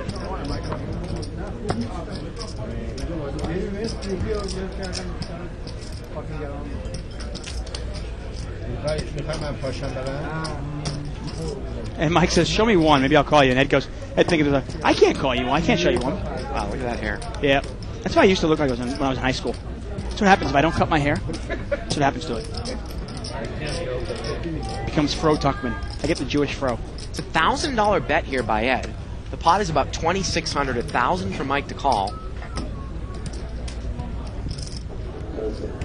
And Mike is still thinking it through here. And obviously, if we can get Kenna James in the booth, that would be great. But obviously, there's no urgency to it. Legends is going on all month. He'll be here all month. And look at this. It looks like Mike's going to muck it here, and I'm sure Ed's going to show him the bluff, and let's see it. Ed is just having so much fun tonight. Yeah. Way too much fun.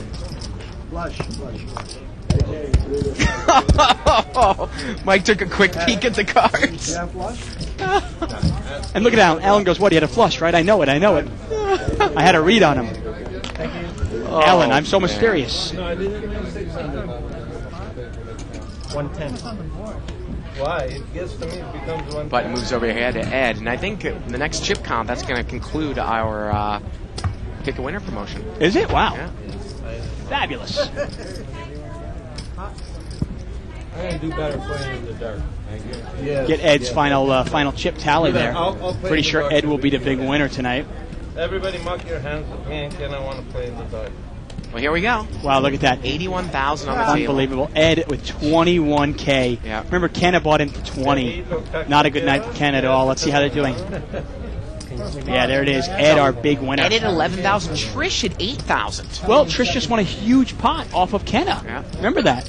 Now, Mike is down 3,000. Barry and Kenna combined is down $16,000. And Ed is our first bigger winner there. And Kenna is raising to $1,000 over there in seat number 2. We can see one card. He's got the Queen of Diamonds. I think it's Queen, and I can see the other one's a spade. Can't you? Yeah, it looks like maybe Queen 10? Could be. Queen 9. Wow. All in. Wow, and Mike is going to move all in with pocket sixes. Oh, wow. Are you kidding? Kenna raised it 1,000, and Mike thinks he's got the best of it. He moves in with sixes. Yeah. And you can see that one of the nines is dead in Trish's hand. Yeah, you know what? I mean, obviously, Mike has a nice read on Kenna. He thinks Kenna's making a move. Yep. And you know what? There's no mercy. When a guy is down in poker... And Kenna's asking how much more it is, Dave. You know what? When you're down in poker, it's not as if you can, you don't let your foot off the guy. No mercy. 35.80. And Ed also called the raise. So there's $3,000 in there plus the raise. We're talking about $6,500, $3,500 to call. Yeah. He's getting a little bit under 2-1. Does he feel like he's pot committed? And he's going to make this call, and if Mike loses this one, he is going to flip. Well, he's not that much of a favorite. No. We know that one of the nines are dead, though. One of the nines are dead. I want to say Mike is probably somewhere in the neighborhood of what? 55, 45, 57, 43? Now remember, Ed is the big winner for the Pick the Winner contest that we just did. And this is going to be, wow, close to a $13,000 board run. Yeah, $13,000 here. Kenna needs a queen or 9. Mike's got pocket sixes. Well, he's good so far. Here we go to the turn. Turn to 3. Kenna needs a queen or a 9 here. Queen or 9, it's going to be it. Oh! Queen! Oh, that's going to make Mike sick! Oh, that is going to make him sick. Oh! Oh, that is going to make him sick. Wow! Unbelievable. You know what, though? Okay, let me ask you this. Now, I know obviously everybody at home going, wow, Kenna James, what a friggin' gambler. Unbelievable.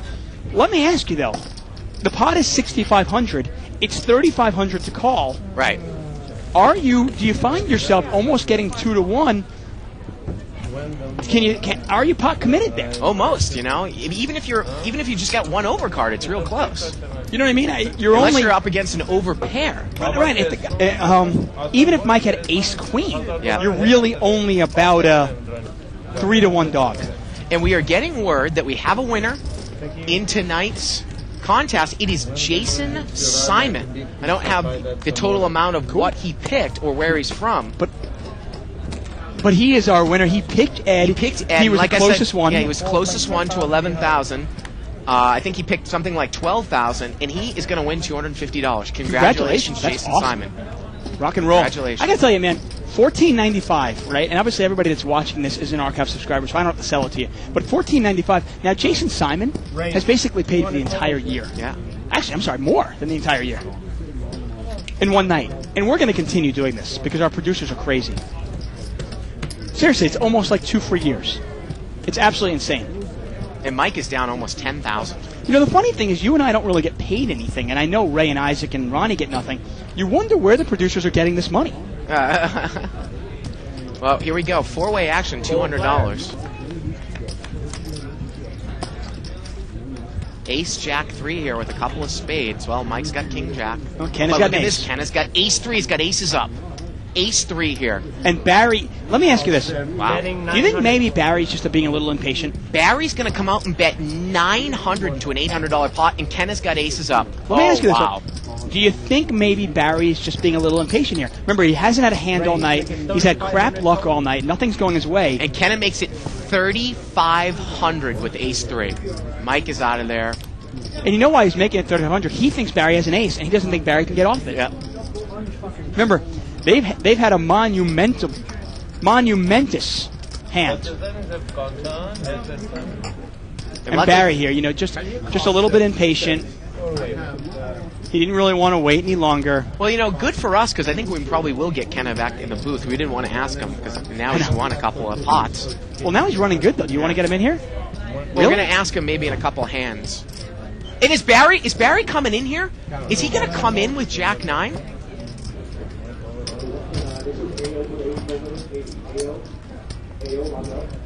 $26. Yeah. 2,600 more. Wow, 2,600 more. Is Barry committing suicide here? Give me a little room, thanks, man. I appreciate it. And Barry, I'm telling you, this is all because Barry is the discipline and the patience. He's going to throw it away. Finally, he gets the best of him. Yeah. He wisens up there. But I tell you, the best of us, sometimes, you know, the night's not going well for you. You start reaching, you start kind of like, well, maybe this is the one. I'll just force it, you know, and you kind of force the issue and let it, instead of letting the game come to you. You can almost make the analogy to being an athlete, letting the game come to you. You have to do that in poker. Yeah. Sometimes it's just not your night. You know, for Barry tonight, so far it hasn't been his night. Now, he can go two ways here. He can play really well the rest of the way, probably make back a couple $1,000s that he's lost, or he can, he can make it even worse and lose $10,000 more. Now it's up to him, though. And if Kenna does come in here, this might be one of the times where we go over a bit, because it looks like we only have about 15 minutes left in the show. Like I said, either way, it's not a big deal. Yeah. Legends will be here for the next 3 weeks. Ken is going to be in the house all 3 weeks. He'll probably be on the show 3 or 4 more times. Yeah. And he'll probably be in the booth 3 or 4 times over the next month. So. And now he's almost back up to even, Dave. He's down a couple of grand. Ed's going to raise it up here to 200. I like Jeff 911's lesson, by the way. 2 plus 2. He goes, today's lesson. My name is not Brian, but at least I'm not Bart, because I just saved a bundle on my WSOP events, entering the correct ones. Jeff 911, never giving it easy for us. 5-way action. It's a $1,000 pot. We don't see somebody's cards. I think maybe the dealer misspoke. There's 4-way action. Oh, Barry's in the hand. We can't see what he has. Again, King 4-4 on the flop. We're going to play Barry's hand blind here. Betting 400. And Ed's going to make a $400 continuation bet. From what's out there, it doesn't look like anyone has much. I can see Barry looks like he had pocket 3s there. Alan's got 7s, though. I mean, he's Yeah, got to call. See? Alan check calls, and Mike broke a chip container. He just threw it out there and it broke. If you heard that smashing in the background. Turn is an ace. Oh, one more hand he can't beat. And Ed's going to keep firing. And now Alan's going to throw it away. And that's the one thing with Alan. You got to have a plan there. The river was a 3. Barry, you think, would have filled up there at the end. What do you expect is going to come on the turn? Yeah. And what do you expect to do? Well, when you check it to Ed, what do you think Ed's going to do? You might want to check call and then lead out on the turn regardless of what comes. Yeah. Big blind, sir. We got a shot of Mo there in the background. One thing I will say about Barry, though, even when he's losing, he's usually pretty, he's pretty jovial. You know, 6 months ago, Barry might make that call with Jack 9. I think that's the different level now. Oh, definitely. Yeah. Not a question. Yeah. I mean, obviously, he's not playing his best right now. He's obviously steaming a little bit. And I don't doubt that. He might have taken it personal, thinking that Kenna was trying to, get him, you know? And I think that's what Kenna wanted him to think, which is why he raised it so much. 200 total. I'm not calling one. Let's say I like No, even aces is dangerous with me.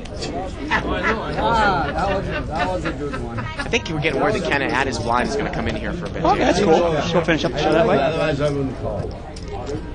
Once again, I want to congratulate Jason Simon. He just won $250. Now, Ed raised it with deuces here. Ace 10-6. Well, he still has the best hand here. Yeah, Farhad's actually got overcards, and he has the gut shot Well, here. so does Kenna. There you go. Right. Overcards in a different gut shot. Checked over to Ed. Ed's going to bet. He's going to bet 200. This is a marketing scheme. Call here by Farhad, and that's going to bring Kenna in. He calls as well. Thank you. Pot is now 800 here. Turns the queen, and Kenna's got the nuts. Let's see how he's going to play it. And he has the absolute nuts, because you look at it, that is a Padugi board. No flush can come out possible. Kenna cannot lose this hand. He checks. Ed bets 400, and let's see what Kenna's going to do here. He's got the smoky nuts, the absolute nuts. Yes, definitely. Gotta love those. Those are the nuts that you can kind of like, you can swirl around in your mouth. Yes. Gargle with them. Spit them back into your martini glass. Gargle them again. Let's see what Kenna's going to do here.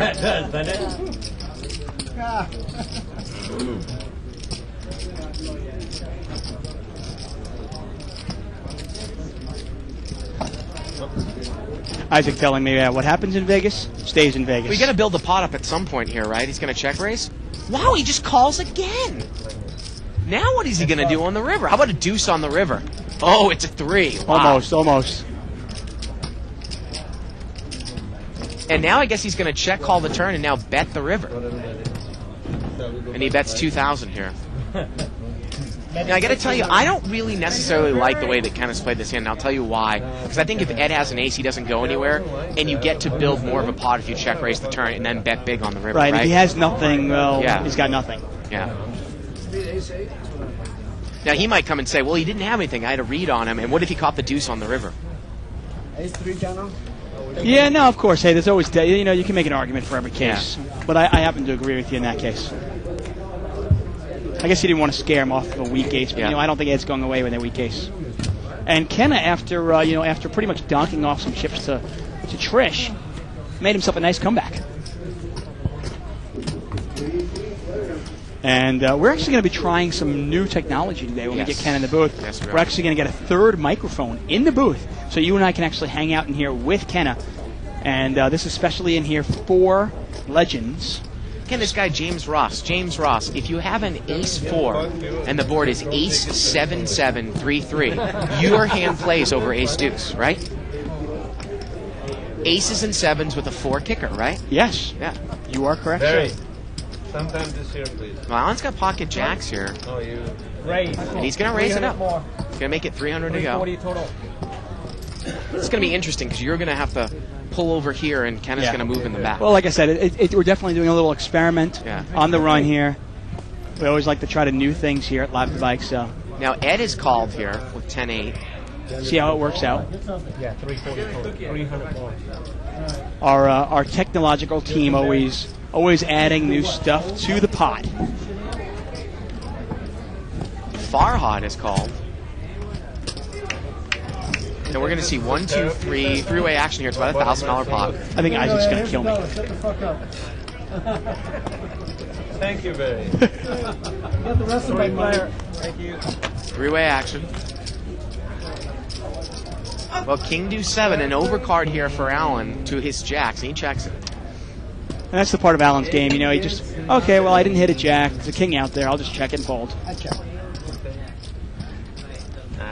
Check is in the bank, Alan. Well, Ed's going to bet. I don't know if Alan might check call, maybe. Yeah, he definitely might check call one time, but if an ace or a queen were to come off, Alan would probably check fold. Heads up. That's the problem. Now, Alan probably should lead out on the turn regardless, right? Shouldn't he? Turns a 4. I mean, I would lead out here regardless of what the turn was. So he check calls again. Okay. Well, at this point, $2,500 pot. At this point, you might as well just check call again, right? Ed's drawing dead, and the river's a queen. So here we go. But at this point, I mean, hey, if I thought my opponent was bluffing before, what's going to stop him from bluffing and continue bluffing? Okay, Alan. Oh, Ed gave it up. Bump it. Jacks are good. Ed gave up on gave it up. Hey, Ed actually said he had one pair. Now maybe he thought he had one pair. I mean, what happens if Alan threw away ace high? See, that's 2,000 on the river. You fold. Thank you. I don't know. If he has to bet, then I'll tell you what I'm And we're getting Kenna James in here in just a second. Yeah. No. This is it. He's got a little thingy down below. Button moves over here to seat 8. Yes, he does. Kenna James momentarily. We'll probably do maybe 15 minutes or so left. I got to tell you, our producers gives me our own chair. If we got this damn plant out of here, I'd have more room to move. The but plant is going nowhere. No one will get the plant out. If the plant leaves, I leave. Okay? The plant's going nowhere. Live with it. Can't move over anymore because of the plant. Hey, suck it up, okay? Mike, Jesus. Okay. Mike, it's okay. Pocket kings here for Alan. Come on, man. Do you have any plants in your apartment? Well, I guess Ken is playing one more hand here. Yeah, it's not as blind. Under the gun. And Alan raises it up again. Now, Ken has got 7-8 suited Okay, here, now Dave. Alan raising up pre-flop. Yeah. What does that mean he has? Minimum kings, Well, he queens? did raise with Jacks last hand, but it's Okay. definitely a big hand. Right. So I like Ken's hand right now with 8-7 suited. Here we go, three-way action. $600 pot. I didn't know if Oh, well, Ken has flopped, Wow, kind of a dryish flush draw. Yeah. you want to hear it. I don't think he's going anywhere, though. Come on, Jack, now. 6-3. Personal now. And Alan's going to bet out. Betting 800. That's 800. When's this bar mitzvah? Now, once again, there's not much value to bluffing Alan, but there is value if you hit your hand, you might get paid off. in a And big he's way. going to raise it up right away. Uh-oh, he makes it 2,000 to go. That might slow Alan down, though. Alan might call this and check the turn. Kenna might actually get a free river out of it. You'll see. I'm still in awe. 1,200 more. All in. And Alan moves all in over the top. Well- wow. That smells like almost like pocket jacks here. I don't think Kenna can call here now. Well, he's got minimum jacks, queen. Yeah. I mean, he's got minimum aces or kings. I mean, Ken has now priced himself out. And that's one of the reasons I was going to say I don't really like normally raising Alan there because you don't really want to bluff Alan. You want to hit your hand and then bet for value. But, you know, Ken doesn't know Alan as well as you and I do. Yeah. Well, how much more is it? 4,000, about 400. Yeah, Well, it's a math problem. How much more is it? 4,400 something. 5,000 more. 5,000 more, so that means the pot. Yeah, but that if he's getting 2-1, he can make this call. Remember, it's 5,000 Yeah, he's got to be more. getting. I think he's got to get more than 2-1 though. Really, because what happens if your opponent does have pocket jacks? Right. What is it? I mean, do you have two aces? And what if he's got two aces with the ace of spades? I mean, you got to start thinking of that. Two kings, and here he's got the king of spades. You got to start thinking of that. I mean, I really want more like 2.5 or almost 3-1 to make this call. I got to tell Well, it's you. more than 5,000. Yeah, I'm throwing this hand away. Wow. It's 5,000 to win, maybe what? About 10. Yeah, I got to tell you, if it was 5 to win like 14, then maybe I call. 5 to win 10, no, I can pick a better spot. I don't need even odds. Ken is going to do the math out. Check it to Tamil Madrid. Yes, it checks from them. Because the math is See in the background right behind Ken's hat there, somebody had their Juicy Cooter. What? Yeah, the Juicy Cooter bag. This only take me about a minute. I thought you were referring to something else when you said cooter. No, like the Juicy Coocher. Cooter bag, you know? Oh, coocher, that's different. Oh. Couture, maybe? Is that what you're thinking Tour, of? is it? Cooter. Oh. Juicy Cooter. That's going to be great. I always call I'm it going to that. call you Juicy Cooter from now on. That's your That's new what I nickname. thought it was. It's better than Bart Jr. Well, does Kenna want to gamble it up here? No, I can't call this. I got to tell you, I mean, do you really want even odds? I mean, in this case, I mean, come on. And that's only if the guy happens to have two red kings. If he has two black kings, then it's even worse. Now, 5-7 of spades changes things a little bit, though. Of course, you have more outs. Yeah. You got 3 extra outs there. Because even if the guy has jacks there, you know a 4 is good. I mean, if you have 4 or 5 of spades here, you know you can call. I mean, there are a lot of cards you can call, but this is just like you said. It's. I got a big draw. And did he call? He called. He called. No, he didn't call. No, he didn't call. The turn would have been the a- river. That's the reason I'm betting big. And did the Because spade I know come? There's a flush out there, so I want to put you. Did I the can't spade tell. come? Anyone tell? Donna? I don't want it great. Right? Because I turned the open end straight. And we'll never know. We'll never know. Well, I'm going to take a 2-second break. Let Kenna come in here. Okay. You run it. No, I know we're all doing it. But I'm just going to, because I know he's got to take my We can microphone. still hear you, Dave. I know. Oh, okay. The reason I'm taking a 2-second break, so everybody knows, is I am going to take my microphone off so I can give it to Kenna and then situate myself in the new third microphone. Straddle. Live Okay. straddle. And I think the spade came there on the end. I couldn't quite tell. So here we go. We are still going. We're just going to probably do a little extra time. Kenna, we're going to try something new. We're going to sit you down here in the middle. Dave's going to sit down on the left. We got a third mic in here. So, Yes. All right. Kind of trying to wear his cowboy hat. Bonus coverage here at Live at the Bike. You get the bonus. Bonus coverage. And look, Dave's trying to put his hat on, but he's failing miserably over there. See if we can get this pulled off, worked out. Hey, that was worth the price of admission. Get there. About the last hit? No, I don't think he can pull it off. Well, Kenna, thanks for stopping by, as always. Fresh off the World Series Poker. We were talking about your charity and talking about a little bit about Sun Poker and talking about how we bought that jersey from the silent auction. How did that go? How much did you guys end up raising? Over 70,000. Wow. So, and then with Mike's 100,000 contributions, over 170,000 to the Wounded Warrior Project. That is fabulous. Near and dear to my heart. And it was great support by the poker community. So thank you, and thank you guys for supporting it. I know that you guys bought the hat and the lessons after watching me tonight. You probably just want to forget about the lessons. Well, I always point out. It's tournament lessons, not cash game that's lessons. exactly what we were saying. This is this was a debacle tonight, and I haven't used that word in a long time. Pretty embarrassing, actually. So don't grill me too hard, you 2+2ers on the play, because believe me, I know it was awful. Well, you hit that queen on the river, though. That changed stuff up a little bit.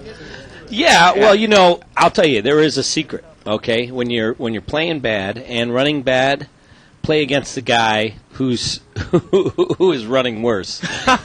So that's the key to that situation. And actually, believe it or not, mathematicians are going to laugh big, but that did come into my consideration. I says, this guy is running worse than me. At that point, I was on obvious tilt. Well, we did the pot odds out, and it looked like you were getting over 2-1. So I don't know how you fold Queen 9 there. That's right. 2-1. No, I thought he might have a small pair. I mean, it looked like total maniac, and it was. But at the same time, once I made that idiot play, it was pretty much an automatic call, especially after Ed put in the extra 1,000.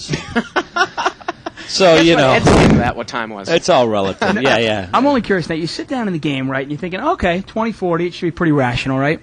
Now, you sit down, you re-raise right away with Deuce 5 of diamonds going, okay, there's no way anybody can call me. I'm going to pick up some easy money. And not only do I raise, I made it, 1,200? Right. And sailing it. It's not even a thought. They come sailing it. Now, you get called, and you're going, oh, man, I'm dead. Right. And then he shows down the Jack 9. Yeah. What are you thinking? I mean, you just go like, okay, this is the kind of game I'm in now, huh? Right. Which is another mistake. I mean, you're supposed to wait and realize the game you're in before you come, blazing out with the Deuce 5 of diamonds when you're going to be called for 1,200. So, I mean, it was just a debacle, a whole bevy of mistakes. It was really quite embarrassing to play tonight. But, actually, until that last hand, I was actually in front from that. Yeah. Now, we couldn't tell, and I don't mean to rub this in at all. Did the spade come? We couldn't tell because it was turned up. No, but the turn card brought an open-end straight for me. Oh, so really? Actually, Wow. I made another mistake raising on the draw. Yeah. Alan, right? And so then he gave me 500 back. But if I hadn't raised, the proper play was to flat call there. The turn would have made me open-ended. Mm-hmm. And so it might have even cost me more than actually the 1,500 I put in. So... a couple things worked for me just by blind-ass luck. Did he give you he said if you don't call, I'll give you 500 back? Right. See, we didn't pick that. I was getting, now this is a little tip. I was going to fold anyway. Yeah. So then when I realized that, I brought my hand back, and then I said, well, might as well try and free roll for 500. Right. Hey, wow, hey, $500. That's pretty cool. Baby needs a new pair of shoes. You do need a new pair of shoes. I can't. I still got the dirt from the horseback riding we did. Yes. How did that go? We were talking about that over the last week. That was awesome. Yeah. I mean, it was great hanging out with you and romping through the wilderness out there at Red Rock in Las Vegas. Yeah, originally you guys had planned to go to a gun range, but it didn't quite happen out that day. Well, I didn't show up. Well, that was after the event. That was after that great party that you guys threw. Oh, yeah. With Sun Poker. Right. That night. Unbelievable. Those suites at the Rio. What are those things called? Palazzo Suites. Oh, that's so nice. But yeah, I mean, if you've never been to Red Rock, though, how amazing. I mean, that place it was really incredible. Phenomenal. I'm serious. It made me want to quit poker and just value, sit out there and, just... have a beer and a steak and just, enjoy the wilderness. It was great. Are you gonna, you're actually going to go back up there with your kids, right? Yeah, I'm going to take my kids up there, go fishing, horseback riding, and kick it. You know, it's, we actually met a real cowboy. Do some relationship building. Relationship building. There you go. Now, if we want to know more about your cause, we can go to your website, KennaJames.com. Go to my website. You can go to the website, which is www.woundedwarriorproject.org. And you'll find out all about it. Support these guys. They need our support. And pro or con on the war, they need our support. They're laying their lives on the line. So, I was talking about it before, and I think it's great. Us poker players, we're all viewed as greedy and money grubbing. And that's the one thing about the World Series that I was just amazed at. I was like, how many poker players were out there giving to each other? And it was kind of like when I was at your party, I was just like, man, I got to do something. And I saw your hat and then your 8 hours of lessons, and I was like, oh, forget it. This is a no-brainer. Well, I'm hoping after those lessons that, believe it or not by tonight. I'm going to get a lot of jokes tonight. Believe me, I know how bad I play. But when we get down to some serious tournament strategy, I hope to make a difference. Well, honestly, we were joking around. We need it. We've seen it. We've seen you on the show a number of times, and unfortunately, you haven't had much luck in the cash games here. And honestly, well, I haven't played well, and I haven't ran well, so that's a deadly combination. But you're a phenomenal tournament player, and I got to tell you, that's one of the reasons I got the hat. Not only is it a cool hat, but your tournament record speaks for itself, and my tournament game needs some help. So. Thanks. Appreciate that very much. Maybe you can teach me how to show up for the tournament that I buy into also. That is, sometimes we ignore the basics. That is one of the basics. And believe it or not, there's a lot of people at the World Series that forgot their day or had their day wrong and did not show up and got blinded off. So would that be like page one? Buy in for the right event? Know your start day. Right. But anyway, I got to thank Sun Poker for really stepping up and sponsoring this event because they footed the bill, and it's great. It was great. It was a great party, I think. Don't you think so? Oh, it was the best. Oh. We went to probably 10 different parties over 2 weeks. It was by far the best. First of all, close. You had the karaoke guy who was singing, and I walk in and right away he's singing Neil Diamond. And anybody that knows me, I mean, I'm a sucker for Neil Diamond. Right. And he had your heart after that. Huh? Oh man, I was like, I was ready to propose. The open bar, good food. And it was just it was a really good time. Sushi just kept coming in. Oh, it was great. Oh, really cool party. It was a nice kickback time, and I really appreciate you guys there and the support. It was a tiring World Series, but it was fitting in to a great event. I got the legend schedule right on the back of this card player right here. Now, obviously, you finished second last year. What are you planning on playing in now, coming up? Not sure if I'm going to play tomorrow, only because Tim McGraw is in town with his wife. So I may opt to... Are they playing at Staples tomorrow night? Yeah, Staples tomorrow. Oh, I got to see that. And, so... They're good. I love Tim McGraw. Faith Hill, she's hot. Yeah. Smoking. She is smoking. Yeah. I mean, how good is he running? I know. Jeez, man. So we're probably going to give that a miss, but I would like to play tomorrow. And then what's the date? What is the date? Tomorrow's the 16th? No, tomorrow's the 17th. Tomorrow's the 17th. Thursday. Poker players never even know what day it is. I mean, it's sad. It's not important. And then on Friday there's a zero buy-in. Oh no, that's day 2. Play the zero buy-in one. That's a good one. Buy-in. That's. I wonder what the prize pool is going to be on that. Looks like the next, and then I'm going to take my kids away for a few days and spend some time with them. So I'm going to take some days off. It looks like the first event I may play Tuesday, the No Limit for 1,000, or Wednesday. Otherwise, and then there's a charity event here. Yes. Right? Yeah, the Frank Mariani. Well, that one, but then also for Paul. Oh, for Paul, yeah, that we were just talking about that earlier. Right. So Gavin Smith will be there, and obviously Gavin Smith, obviously, he was a big contributor to your charity as well. He was. He bought an Iraqi flag, which was signed from all the guys on the front line for $5,000. Yeah.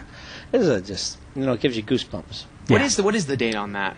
The 29th of August. So I will be here for that. That'll be great. That'll be great. Well, Kenna, it's a pleasure. Thanks, as always, for stopping by. And I assume we're going to continue to see you coming through. Absolutely. Yeah. We're going to be here for a couple weeks now. It's great to be home. Made my home here in LA for 20 years.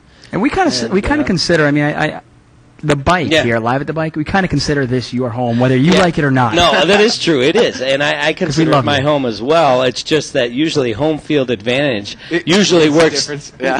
Makes a difference for me. It unfortunately is painful, but I keep coming back for more, but I guess that's how home is. You always keep coming back. Hey, nothing wrong with giving 5 here, 5 here, 5 here if you're going to win $500,000 in the Legends. Yeah, right? All right, I'll give you guys 5. Well, I think that's going to wrap it up for us tonight. We'll be back tomorrow with probably another $500 or $1,000 no-limit hold'em game. Again, check out www.kennajames.com and give out that Wounded Warrior website one more time. www.woundedwarriorproject.org, and don't forget sunpoker.com. Sunpoker.com. Well, for Dave Tuckman, Kenna James, everybody here in the booth, I'm Bart Hanson. Good night, everybody, from Live at the Bike. See you.